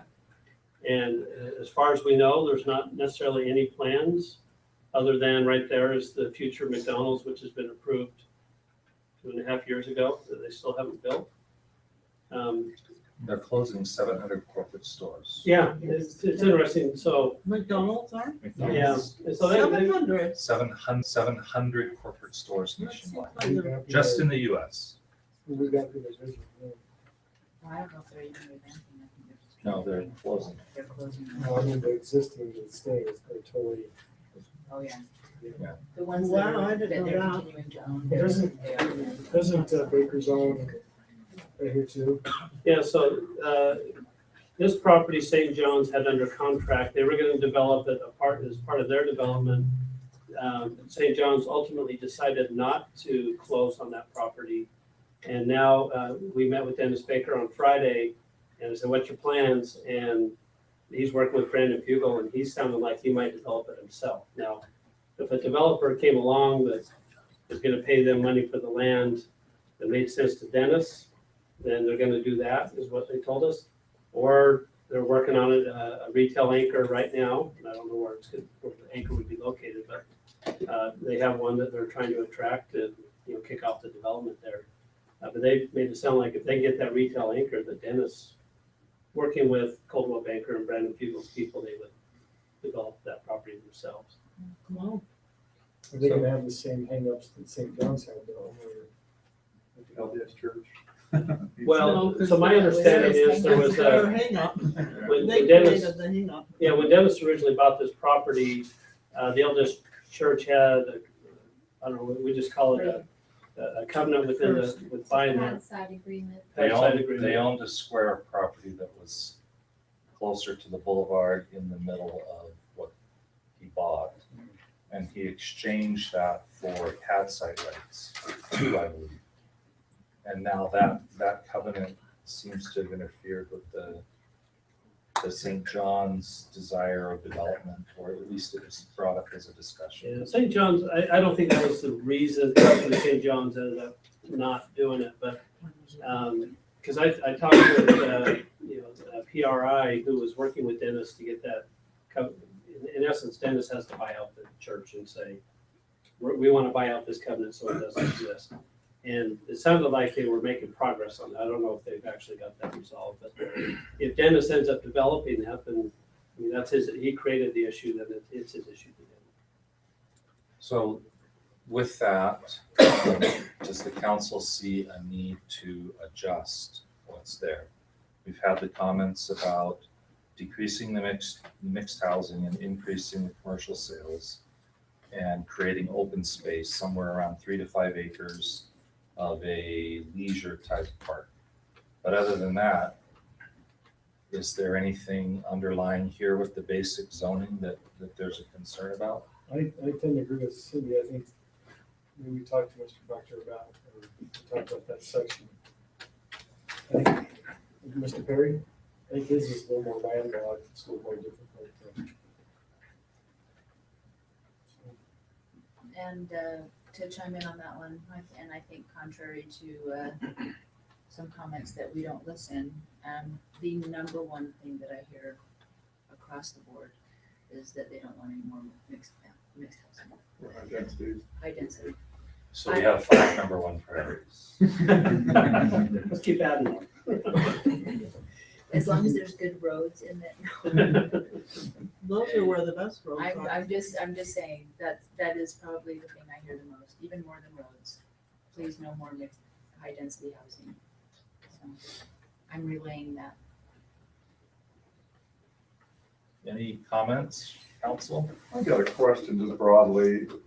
This discussion item on the agenda, was it precipitated by council concern, public concern? Yes. Okay, I just wanted to understand what originated the discussion. I asked Scott to review the zoning in that area to see what was left for high density mixed housing. To me, this is the future. This is it. Once it's gone, it's gone. So, I mean, and as much as I want a park, I want every square inch to be sales tax revenue. Now, whether or not it's gonna happen, I don't know. But I have yet to come across a resident that says I want more high density housing. They don't. I think we've hit our limit. I asked Ken at the end of last year to give me a percentage. Now, Ken, I don't know if this was specific to the Grove or just the entire city, because we do have some density housing, over by Water Gardens and whatnot. But we were at about 37% multifamily to existing single family, 63%. That's citywide. Citywide. I just think we've hit the limit. There's no benefit at this point with what we already have to the residents. We're paying into the tax base and deserve better facilities and a better quality of city that we can provide with where we're heading with the high density homes. And every time one goes up, the comments start coming in. Sure. So given that, Mhm. right, because I think we've all heard that, Mhm. is there any underlying structural problems with what the zoning is current? Other than this adjusting mixed housing and commercial sales relative to the one area there that's been pointed out. I mean, there's really not more we can do though, right? Well, so I think the question is, Right there. Well, there's is this that. property, is this something the council's gonna wanna have to do themselves? Or are we okay with that little bit left being developed as a mixed housing in conjunction with? And that was the potential 100 units, or what was the potential on that? Do you remember? It's approximately 11, excuse me, 11 acres, 12 acres, 12 units in the acre max. I'm sorry. Having a frog in my throat here, sorry. As we've seen tonight, and as I've mentioned, as we've looked at the current requirements to achieve, thank you, to achieve 12 units acres is very difficult, if not impossible, with our current requirements. But So they did it. with that, we're talking most likely, let's say 9 units the acre would be a reasonable, or perhaps 10. So 10 would run, so it's 110 potential units approximately on that property. So what are we obligated though, Tina, because isn't that already, Yeah, and you're only obligated if there's a completed application, development application submitted, and all fees are paid. and that is not the case on this property? It was once approved It with a site expired. plan, but it expired. Okay, so basically, we can change the zoning. There's no invested currently in the zoning on that piece. Now, zone changes require public notice, public hearing, etc., right? And particularly for the landowners affected, 300 feet? Or is it Yeah, no, larger than that? Is it 300 feet? 300 feet notice. Yeah. Okay. They get personal notice, I think, within 300 feet, and then signs are put on the property as well. Totally off the subject on signs. Who takes them down? I see them up for months after. That should be our city, either our building inspectors or our city planner. So Just a quick Yep, comment. that's a good I do question. see them there. That's been there for, city So at the moment, I mean, just to kind of stick with this subject, right. I do hear a question about whether this parcel here should be rezoned, moved out of mixed housing and put into commercial sales. In order to do that, we would need to publicly notice it, but more specifically, we would need to have a discussion with Mr. Proctor. Yes. Make sure that he's not opposed to that particular zone being imposed there. I prefer we do that before he receives a notice. Okay. Definitely. Then And I would we- say that to any landowner, Yeah. actually. then we have not identified it, but we're saying somewhere in this area, we need to be looking at some public use park space. And then there's a question, and I'm not sure yet what the question is about this parcel here. But I do have one about here. How far back does the Walmart project go on that parcel? So, Too far south. right there is the road that goes through it. So this is all of that, part of that project. This is the Walmart right here. These are the apartments, these are the townhomes. And I think there's a little bit on that side of the road. So this is already under construction here? Yeah. Those are almost all done. Okay, and then this Walmart is up and running. Uh-huh. And then we see activity along the frontage here. We have the retail strip mall, and then there's a little office. Okay. It's So facing this it. project here is underway, the ship has sailed, it's, That's where the It's shoot, moving. that's where the shooting was. okay. Okay, thanks for that. As far as the rest of this here and down around here, well, except for the bank and Technoglass, et cetera. Well, this is all right down there, right here. I'm sorry, right here, Yeah. over here, except for this here and down around this area where we now have car sales and all through here and then up here. I can't remember exactly, is this Christensen Trucks? Yep. Okay, That's developed. and is there a house right there or no? The house is right there. Well, right here, Yeah, okay. it's right on the corner. So with the exception of this parcel here, there's really nothing else left to discuss, is that right? Well, unless the council wants to make changes. That's what I'm asking. that. I don't know if there's anything we can discuss. Anybody? No, not really? Okay. So let's talk about this one because we're already talking about this one. So let's talk about what are the rules here and what are the issues that we're dealing with? Well, the rules are 12 units per acre maximum for this. Okay. The frontage needs to be office or retail. Okay. Initially, when this was put together as a project, it was going to be frontage, office, retail, and on the back was housing. That project's gone away. So there's no vesting in that. The issue is, do we want to change this and rezone it to commercial sales? Or, well, I mean, commercial sales, I think would be the only thing that makes sense for us to rezone it to. But again, how's that going to affect the developer who is here and can kind of answer what he would probably like to see happen? And just, really for the council to say, if we're done with high density housing, then that probably needs to be rezoned to commercial sales zones. Okay. Would you like to say some things? Please Sure. come up and state your name and address. Sure. Hello, Greg Perry. I'm a resident of Provo. I represent Shotgun Creek Investments that owns that property there on State Street and 1300 or Proctor Lane.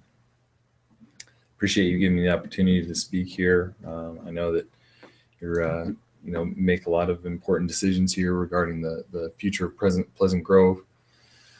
Just to give us a little history, we've, owned this property, I think about 4 years now. It's been, kind of a long ride as we've bought it during the downturn after Copperleaf, went by the wayside. During this time, we've been seeking for that, for the ability to develop. I mean, we wouldn't want to develop. We'd love to see Pleasant Grove grow and become the dynamic, beautiful city that we all seek it to be. The Walmart coming in next door was a positive sign for us, certainly. That creating that anchor tenant next door was, a good thing. It's been a little bit disappointing to see some of the retail pads in front of the Walmart that have kind of struggled to get filled.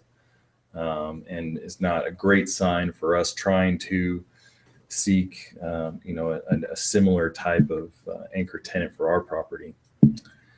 However, so that's really been what we've been working on during this time.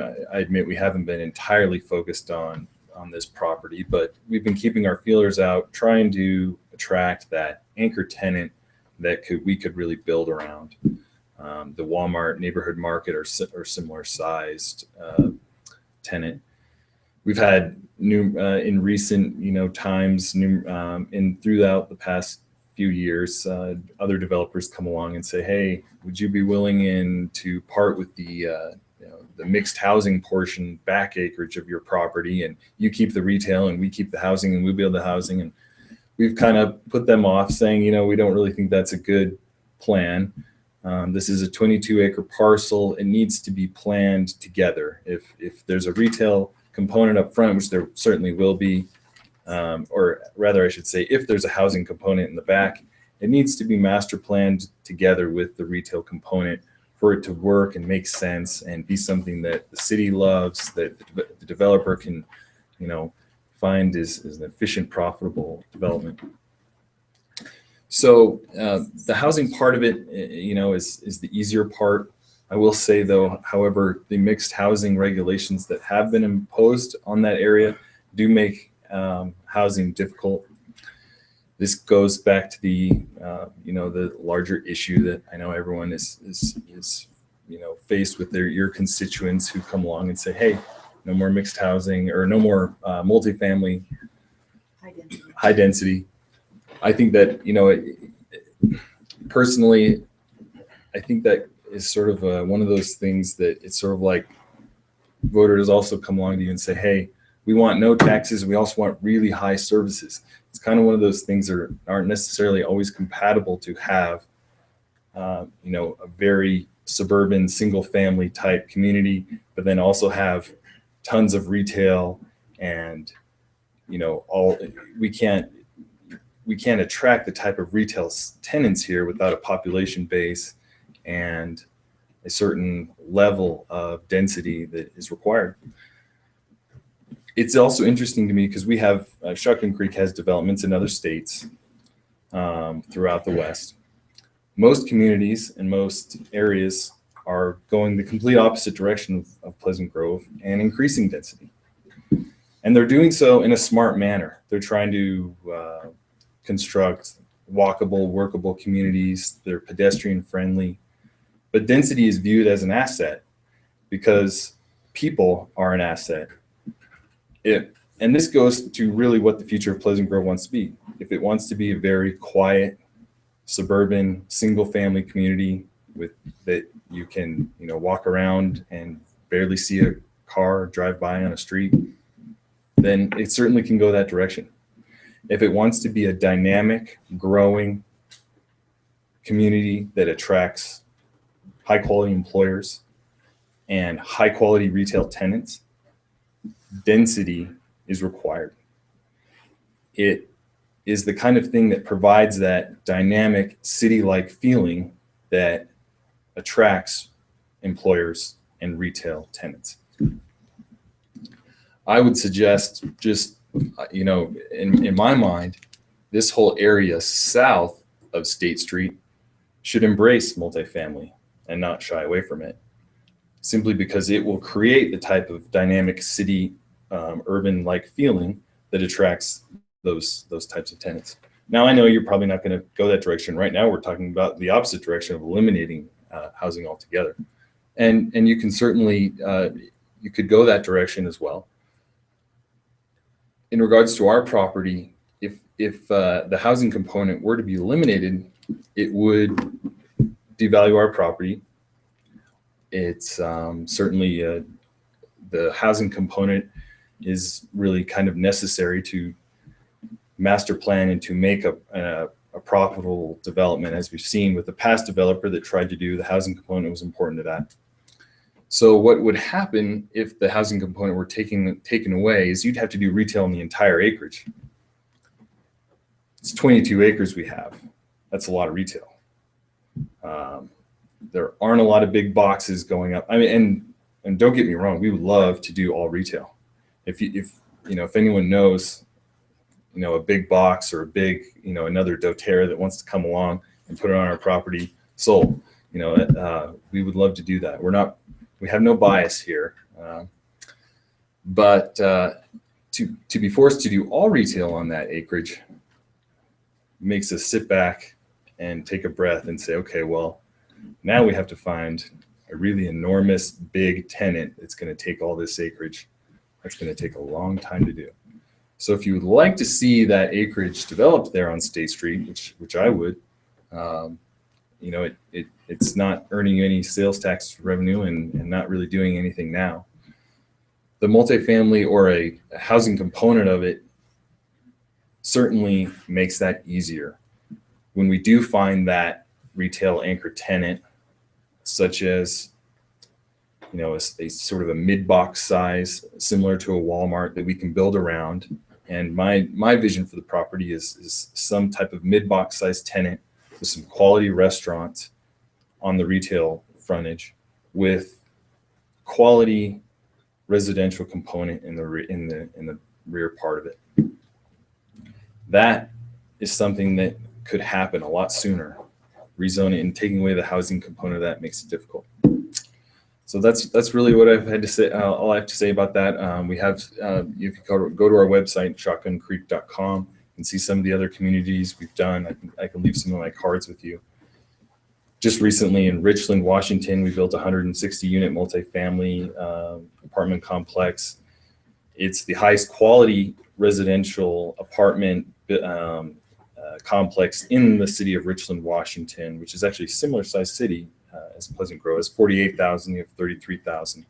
So we built the highest quality residential complex in that city. It's charging the highest rents in that city. It's also attracting a high quality tenant and making the quality of life for the area that is around it. It's been great. So there's not just in zoning, you also have a lot of tools as a city council to make sure that the products that go in there are a quality product that create the type of environment that you're looking for. So you have some flexibility and tools beyond the heavy hand of zoning, which is a heavy hand.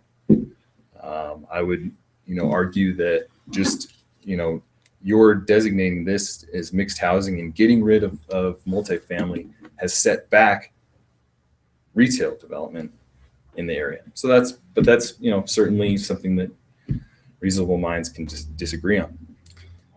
Does anyone have any questions for us? How many shotgun what? Shotgun Creek Development or Shotgun Creek Investments, and our website is shotguncreek.com. I don't know that there's anything controversial about what you're saying. I think that we've had many education sessions with developers who have explained to us the necessity for rooftops or bodies in order to bring in retail development. I think you can see that the rooftops are coming and the retail development is not. And for us to change the zoning in the favor of rooftops, it would certainly fill up with rooftops. And then there would be nothing left for the commercial sales. So this is rather a dilemma. It is. For our city. Mm-hmm. Our people have made it quite clear on the subject of multifamily housing. They're done. I don't think there's very many people that within the city that are, mad at us for not increasing, high density housing. So at the best that we could do right now as a council would be to leave that particular piece alone as opposed to rezone it one way or the other. Mm-hmm. But it's, thank you for your input. Does anybody else have comments for Mr. Perry? Appreciate you being here and sitting through the meeting and sharing your insights. We're grateful to have developers looking at Pleasant Grove and trying to make it work and figuring it out. So. Right. And I would expect that. I mean, as a resident, there's no benefit to me as, if I own a home in this, there's no benefit to me necessarily right away if a multifamily project comes in. So residents, I think, are always going to lean that direction.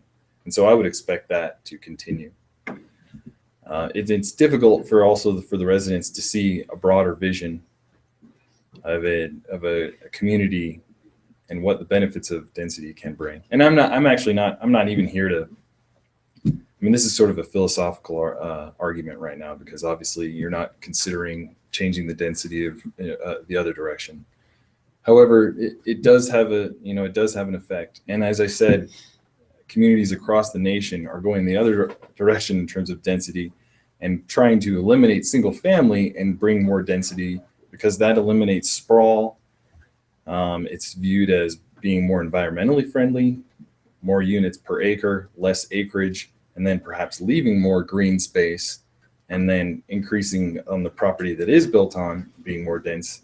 So in terms of a city planning direction, the rest of the country basically is going the other direction. But that's an argument for another day. Map, yeah. And you paint it blue or red. This is the deepest red you can possibly get right here. I appreciate that. The likelihood of us putting a small blue dot on it is not really going to happen. And I understand that. Thank you.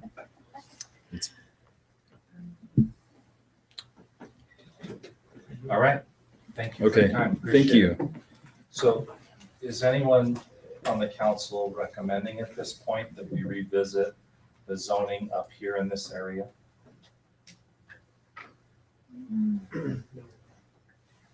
Are we recommending revisit it as what it was making a and change, intended to be? changing it from what it is today to something else? So right now it's that the front part of it is This is commercial, currently commercial sales, and then and that this is commercial. triangle is Right. 12 Mixed. units per acre. Mixed And housing. that's what it's been for quite some time. Right, so is anyone interested in making a change on that?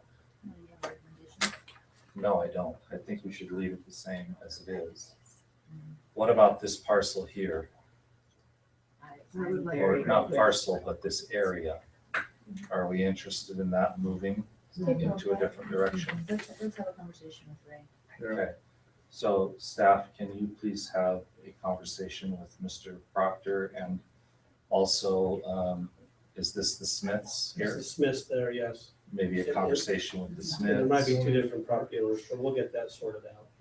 We have a couple issues with Ray we've got to get resolved before we start talking about his land. So what I'm saying is, we're not gonna have this ready for rezone in a couple of weeks. We're gonna need a little time. to kind of- I don't see anybody beating the Okay, door that's down. good. I just want to make sure to the develop that expectation is property. there. And I don't see Ray coming and asking for permits. Okay. And it would So- be well to have that resolved prior to. That's what I'm saying. We got to get that stuff resolved before we even talk about Yeah.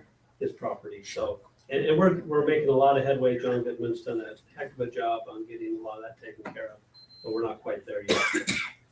Just so I you know, was we wondering got to that. do that first. So having had the discussion, council, is it fair to say that we've reviewed the area and the uses? We have some suggested minor tweaks that we'd like to make, but by and large, we like the way that this is set up, and we're going to continue patience in waiting on sales and commercial development to come in as it's been zoned. Is that a good summary for everyone? Can I just add a comment? The patience to me is a key word, because this area could already be developed if the council didn't have a vision 10 years ago. I mean, this could be all 100% office today, right here, if we wouldn't have changed the zoning on that. So part of it is, I think our elected officials have set a vision, controlled the zoning. It has slowed down the growth, but the payoff, I think, is going to be in the long run when we get the proper development. We could have fast food restaurants already lined up along there, I think. So I think sometimes in the community, people look at that and they don't see activity. And part of it is just kind of this patience word that it will come. It might not come as quickly as we like, but if we're going to hold out for certain aspects of development, then it might take a little longer than what we had hoped. Okay, any other comments on this item? Thank you, Scott.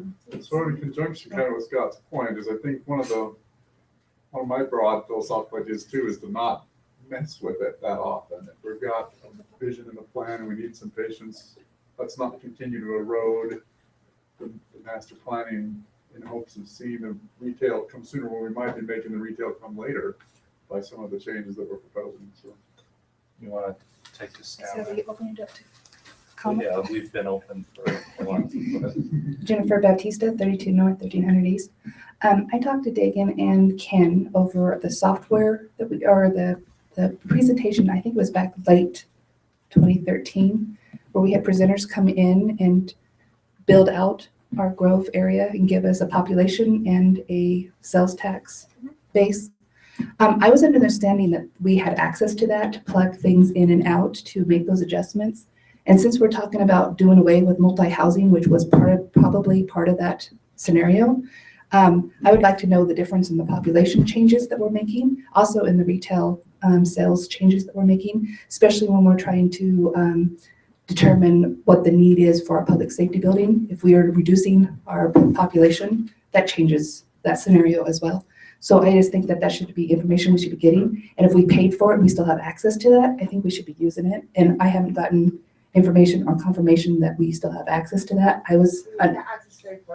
No, to the actual software. The presentation that, when I was there, my impression was that we would have access to plug things in before we make decisions. This is the $4 million. I don't remember. It was If everything was built out. right. But the company that we hired that came in, the presentation they gave was that we would have access to that. So anytime we did a zone change, we would be able to plug those zone changes in prior to making the decision. So we would see the outcome of that decision before it's made. And I can't get an answer on whether or not that, if it's a software that we have, if it's a membership that we have to go through them to do. But I'd be really interested in somebody checking into that and seeing what those changes and all the changes that we've made so far, because we have made several changes on zonings out in the Grove that has changed the scenario, and it was a max build out, and we have changed that. So I think an update on those numbers would be very helpful. I'm not sure, do we have access to the software? So it's not a software, they just built a financial model, I think through spreadsheets, saying if the property develops in this manner, this is the estimated sales tax revenue, this is the estimated property tax revenue, this is the, I don't remember it addressing population, but it might have done. It did.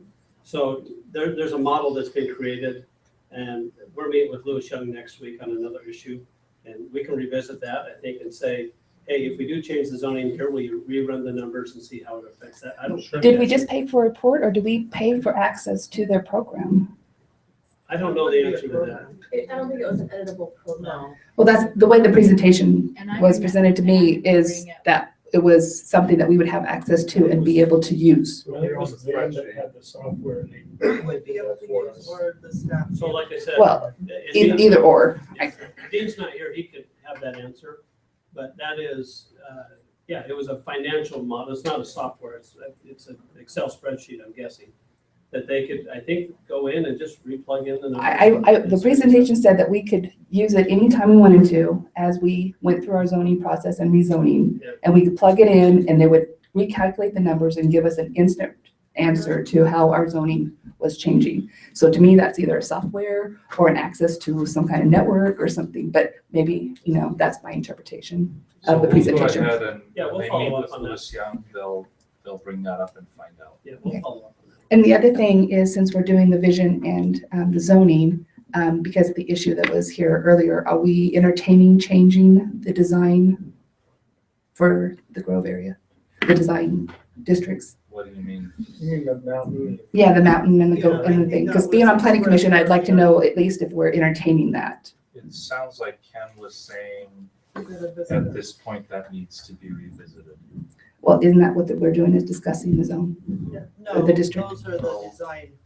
Okay, well, Two We're different just things. discussing the zones. well, it just said zones and vision, so I didn't know if the design was part of the vision. Districts, right? Yeah, the design districts. At a very high level, we're looking at commercial sales, mixed housing, interchange, and just revisiting the vision of the Grove area and trying to determine, does it need to be adjusted, or are we okay with it? And so far tonight, we've come up with two potential changes.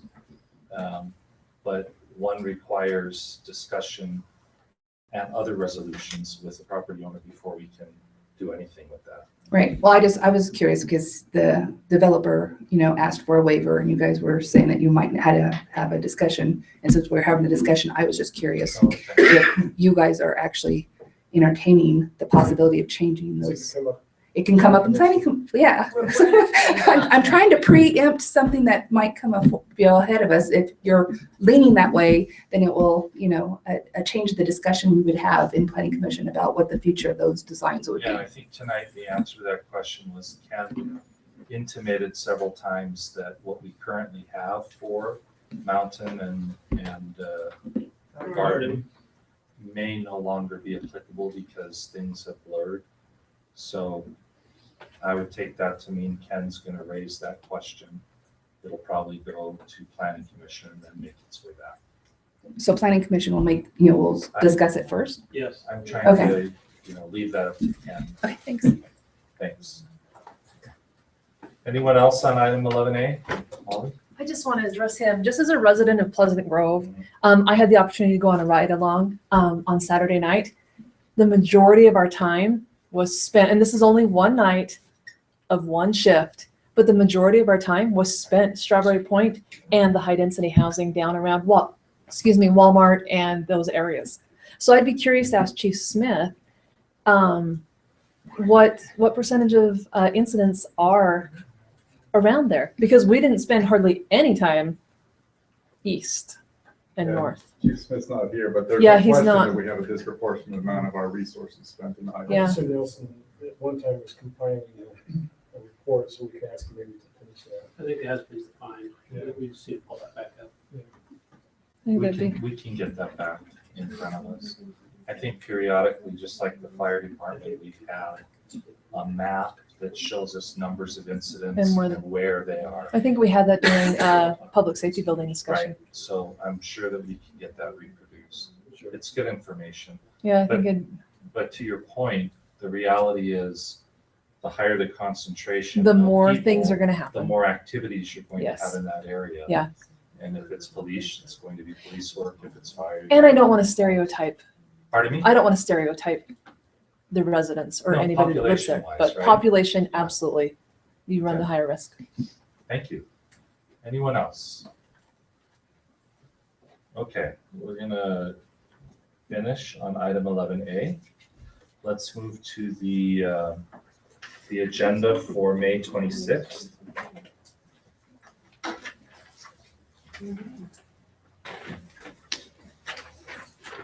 All right.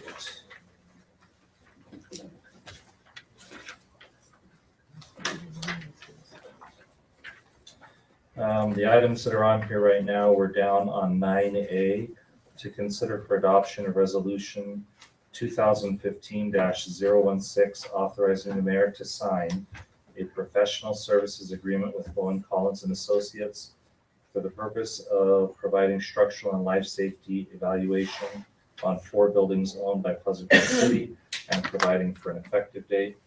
I think we know what that is. Yeah, so we've been, I was just gonna tell yeah, you. go ahead. So we just finalized the notice of awarded bid, the RFP that the council made the decision last time. What you'll see is the agreement, which covers mostly liability and insurance issues. You'll see the same proposal that you saw in the bid packet in terms of what their services are going to cover, and the price is the same. And then you'll also see a modified schedule. The original schedule that was included in the RFP packet had actual dates, but they had the kickoff meeting starting on May 4th, which obviously we didn't make the decision till last week. So instead of actual dates, they have timeframes. So 1 week from the time we tell them we're ready to go, they'll have a kickoff meeting. 3 weeks later, they'll have a different kind of a meeting. So, but the time frame of the 6 weeks promise that was in the RFP is still in there. It's just by the week rather than the specific date. Sounds good. Okay? Any And questions? they've already signed it and sent it back to us. I was gonna today. ask him, do they know? Yeah, I've been working with Mr. Cohen, and he sent me back their signed copy this afternoon, and Kathy has it, so it's ready to go. Any What's the Bowen's questions? first name? There's a Bowen that. He lives in Creekside. Larry. Creekside. Is it Larry? So is it Larry? Larry Bowen. Yeah. Yeah. All right. Item 9B, consider for approval, a 2-lot subdivision called Creekside North Plat A, located at approximately 42 west, 3300 north in the RR zone.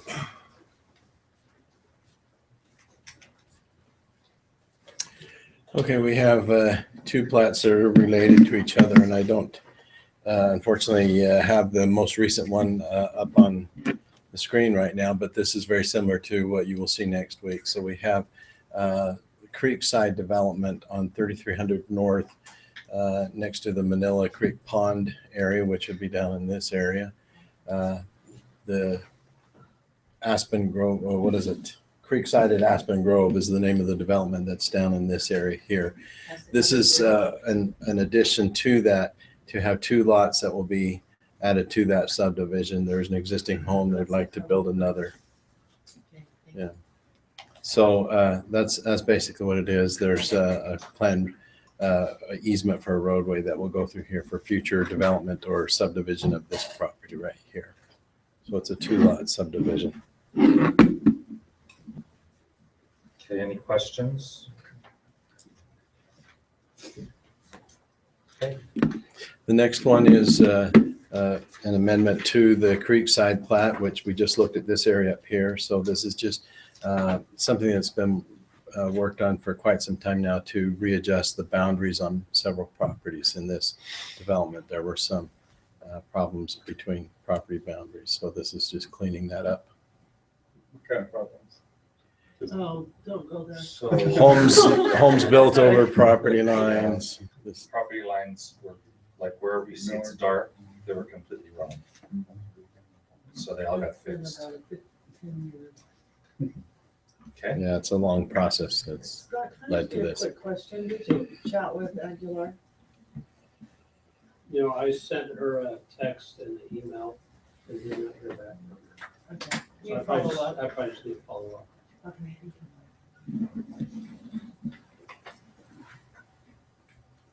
Okay, the next one is, it came forward to the planning commission as the Lightyear subdivision just off of 300 East, right next to the Grove Crest Elementary School. The name has changed to Cassie Estates, so it's just taking this property here, dividing it into, Buzz. but yeah, Buzz Lightyear. So it's a simple division of a large lot. Where is this one? 300 East, right here. Yeah. Grove Crest Elementary School, right? Junior high. Junior high, I'm sorry. Okay. Junior high school's at the Grove Crest. So it's the property on the north side of that east entrance. Is that the By the old seminary. east entrance right there? Yeah, that's the entrance Sorry, into the junior high That's school. south side. of the project. That'd be nice. Very good. Okay. Ken, item E. That's it. You're done? Tina. 2015-19. The election laws.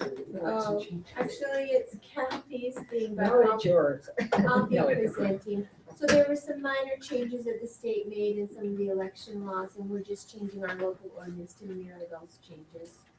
And she has them almost ready to go. Okay. They're nothing, This have to do with political signs and where they could go and yeah, and timeframes and that kind of a thing. They're not. You're trying to remember?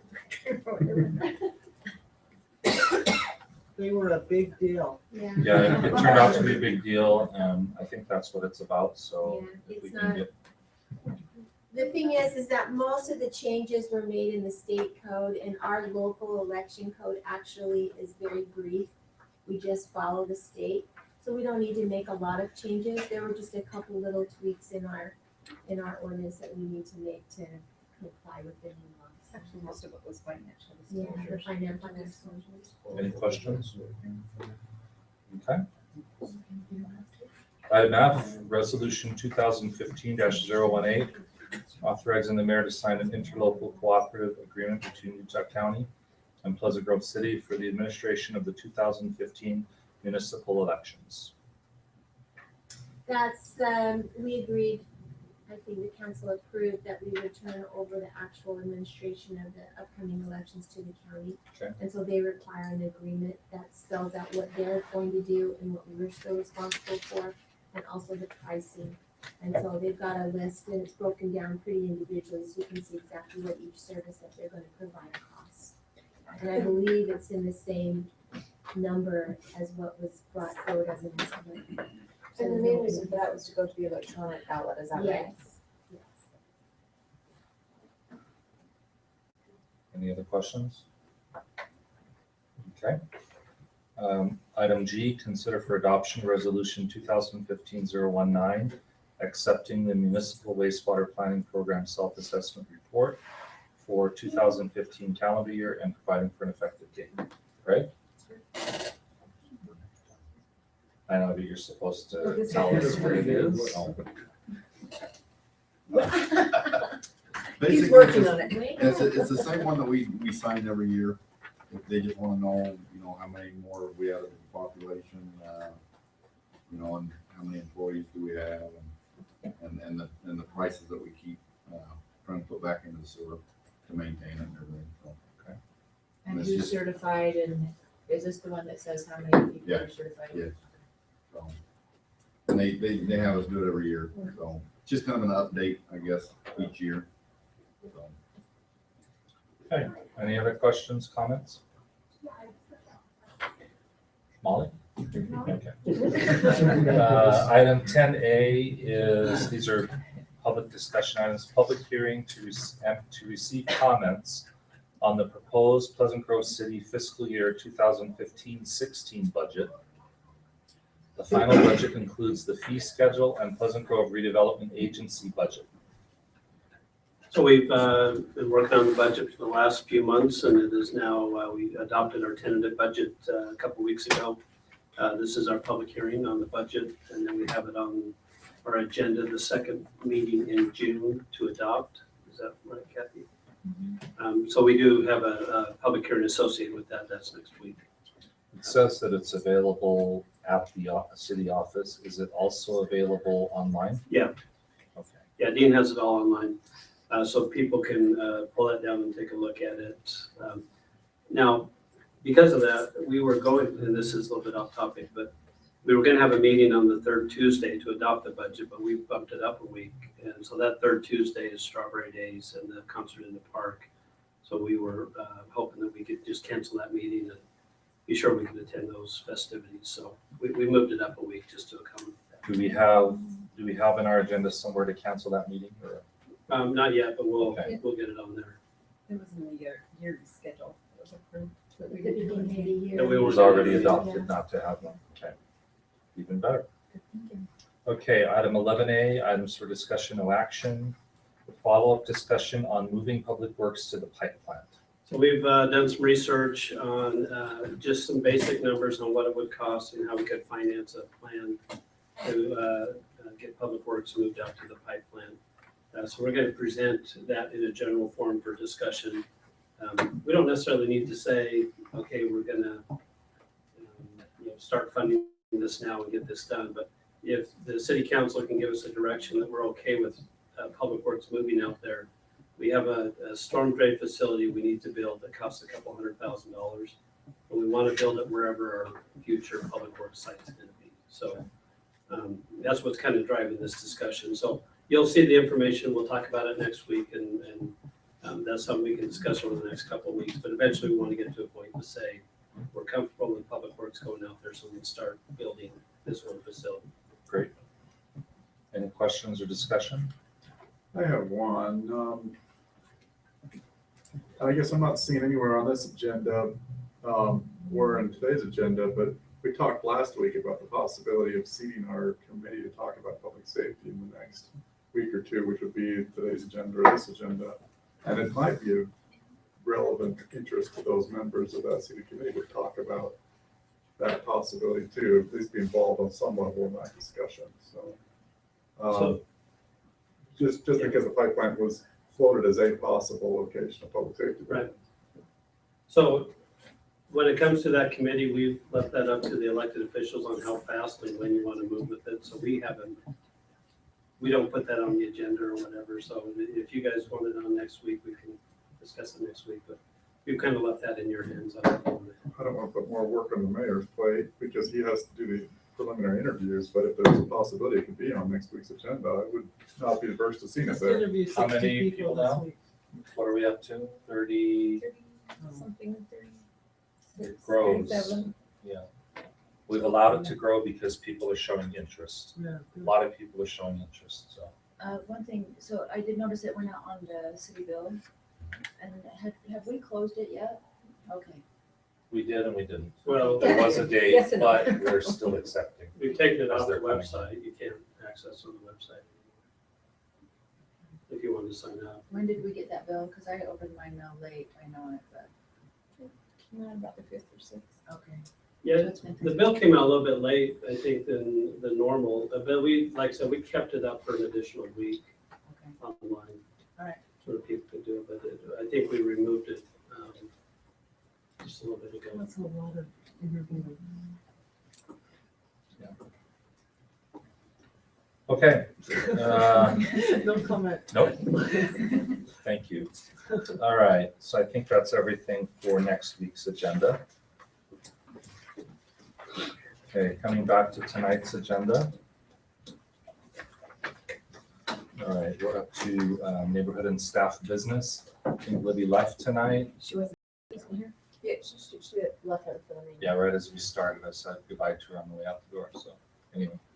Okay, let's come over here. Let's start with Dayton. Just so earlier as we were kind of wandering towards secondary water and what we can do to encourage.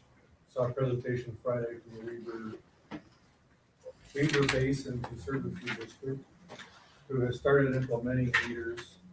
And they found a very effective tool doing something similar to what Rocky Mountain Power's been doing to each of us recently, which is simply reporting whether or not a user was using more or less than their neighbors. And that actually had a big impact on usage. However, to do that type of system, you still need to be able to track what an individual is using. But it was interesting to see. The whole conference morning was spent discussing various aspects of our water situation, water law, and things to worry about, and where things are headed. As Scott noted, statewide, really tracking what we're doing with water, being efficient with it is much the focus for everyone. Anything else, Dana? Okay, thank you. Tina?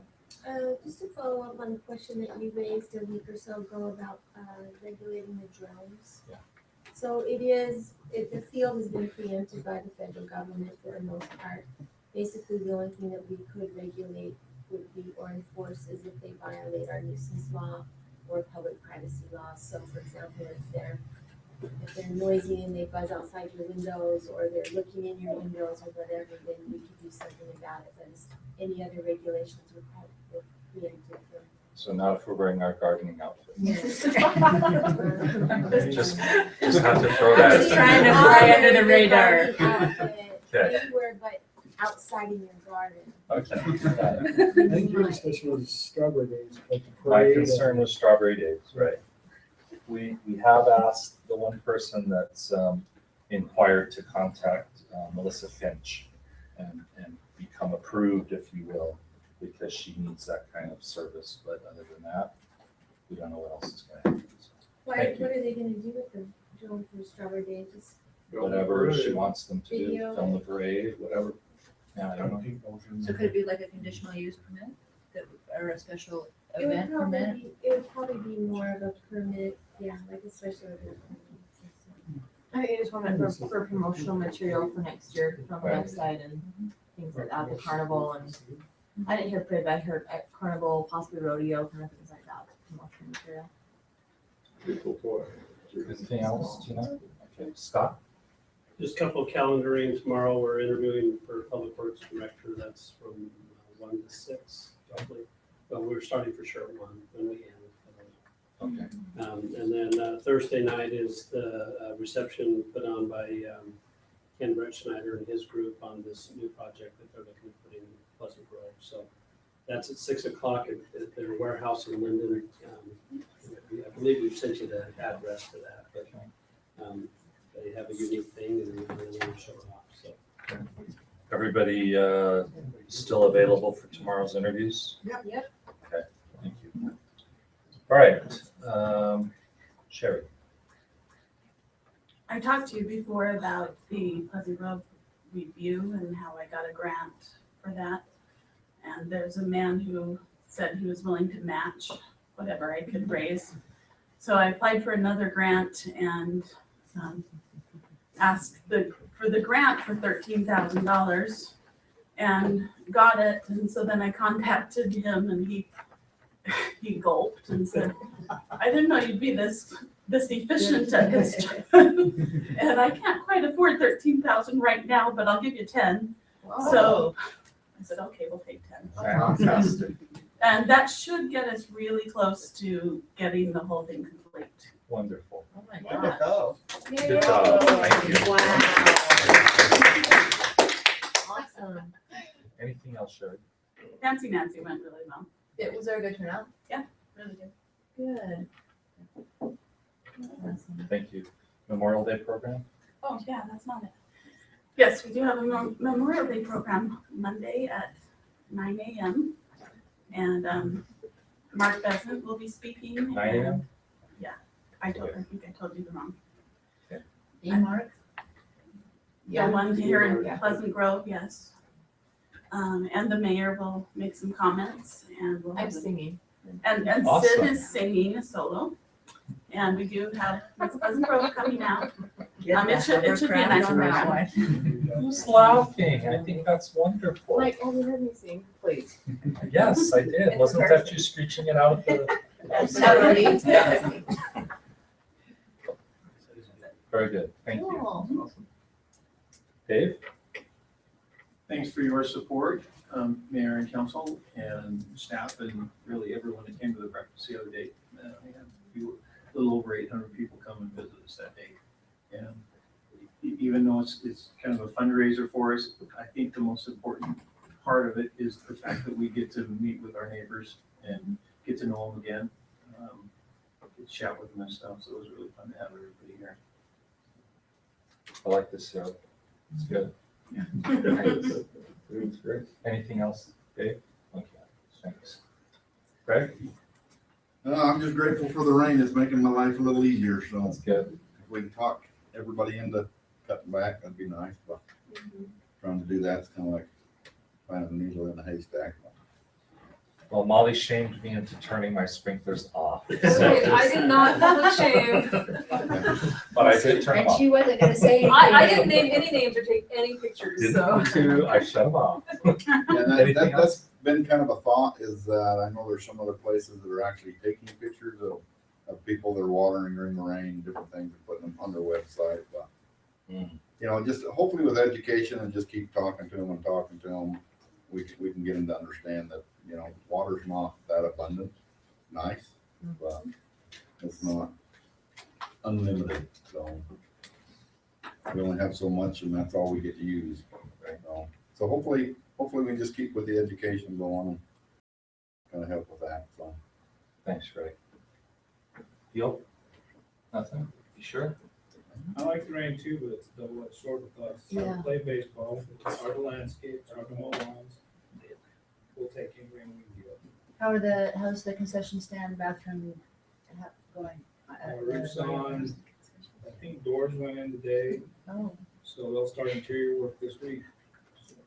okay. You gonna make it? Oh, yeah. Never doubt. He says with I love- confidence. Yeah, it's always, Never doubt. it's always with confidence. Oh, yeah. Ken? Nothing else. Thank you. Kathy? Eric? Yes. Yeah. Strawberry Days, we just discussed it. The book is going to be printed soon. If you want to come up and take a look at it, the mayor has a great picture in here. That's So I it. encourage you to take a look at it. And you And a great message. That's the old picture. photo It that is doesn't old. even look like me. So anyway, if you want to take a look at it, the last modifications we made tonight by Calvin and then Preston. I'm still making changes. Okay. We'll let her slide. Congratulations. That's a good job. Anything else? Nope. Okay. Diana? Yes, I do have a couple of things. First of all, I do want to shout out to Public Works. So with all the, I think, what are we, 3 inches of rain in the last month and a half, I think. But still, that's only 6. Well, so first the shout out is that minor flooding. And when you turn on the news and you see whole families inundated with a lot of water, I am just very grateful.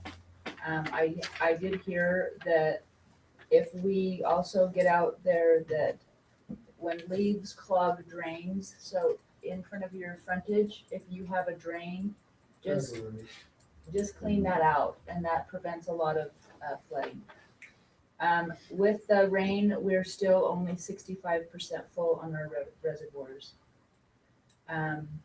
Another thing that I learned is that 80% of all the water used is actually agricultural in the state. That's statewide. So we also need to encourage our farmers to be more efficient in their water use. So breakfast was fantastic. And other than just having a very good time with the firemen, it is one of the funnest times for me to just sit and visit with my neighbors that live across the street, but may be in another ecclesiastical unit. Religious jurisdiction. Yeah, religious jurisdiction. So, but it's just so fun to just sit and visit, and I sat and visited way too long, I know, but, so I enjoyed it. Pleasant Grove, baseball just won 14-4, and, the 10 run rule again. So, It so what was do they Mercy. play again? So they play on Thursday at UVU.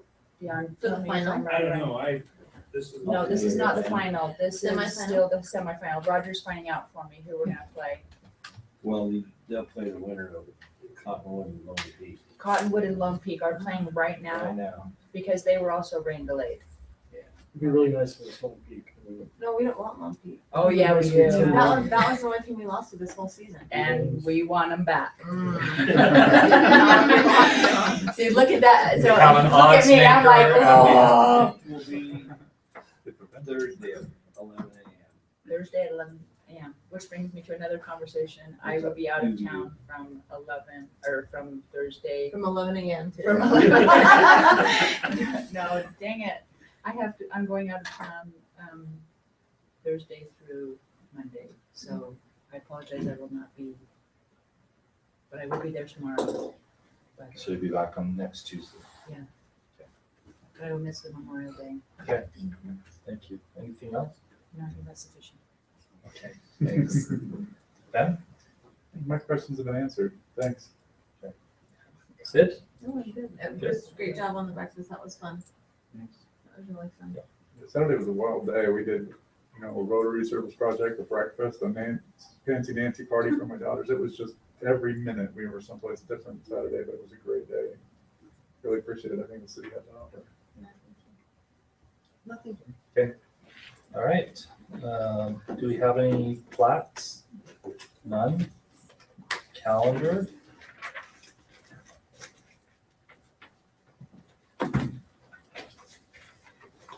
Just a Memorial Day program. And then interviews tomorrow. Now, do I understand correctly, it's going to be an executive session? Executive session, and we'll be in here. So you have to open the regular meeting because it's been noticed and then move into executive Okay. session. You can't start in executive session. So we're gonna get questions on that. Can you explain the rules around interviewing and executive sessions? Yes, so because it's not a public office, if you'll remember when we were filling the vacancy on the council, that had to be done in the open and public meeting. But because this is a personnel matter, an administrative matter, obviously people have certain privacy rights. So those interviews can be done in an executive session. They will focus on the competency, physical and mental characteristics of an individual and how they fit into the specific job that we have open. But the rules of executive sessions are that you have to be in a regularly noticed public meeting and then make the motion to go into executive session. Okay, so the only time the interviews have to be held in public is when it's for an appointed office. Okay. A vacancy in the council. Okay. All right, if no other questions, I'll take a motion to adjourn. I need to give a shout out to Dion real quick, because this time of year, I've been giving him I feel like a list, because it's outdoor stuff. And so, I just want to say thanks to Dion and his crew, because it's a lot of stuff going on. And I know his work piles up, but him and his crew do a great job maintaining the parks and whatnot around the city, and so I just appreciate that, so, and I'm just so guilty. Okay, motion to adjourn. Yeah, make a motion to adjourn. And I'll second that. Motion by Diana, or motion by Eric, second by Diana, all in favor? Aye. Okay, thank you.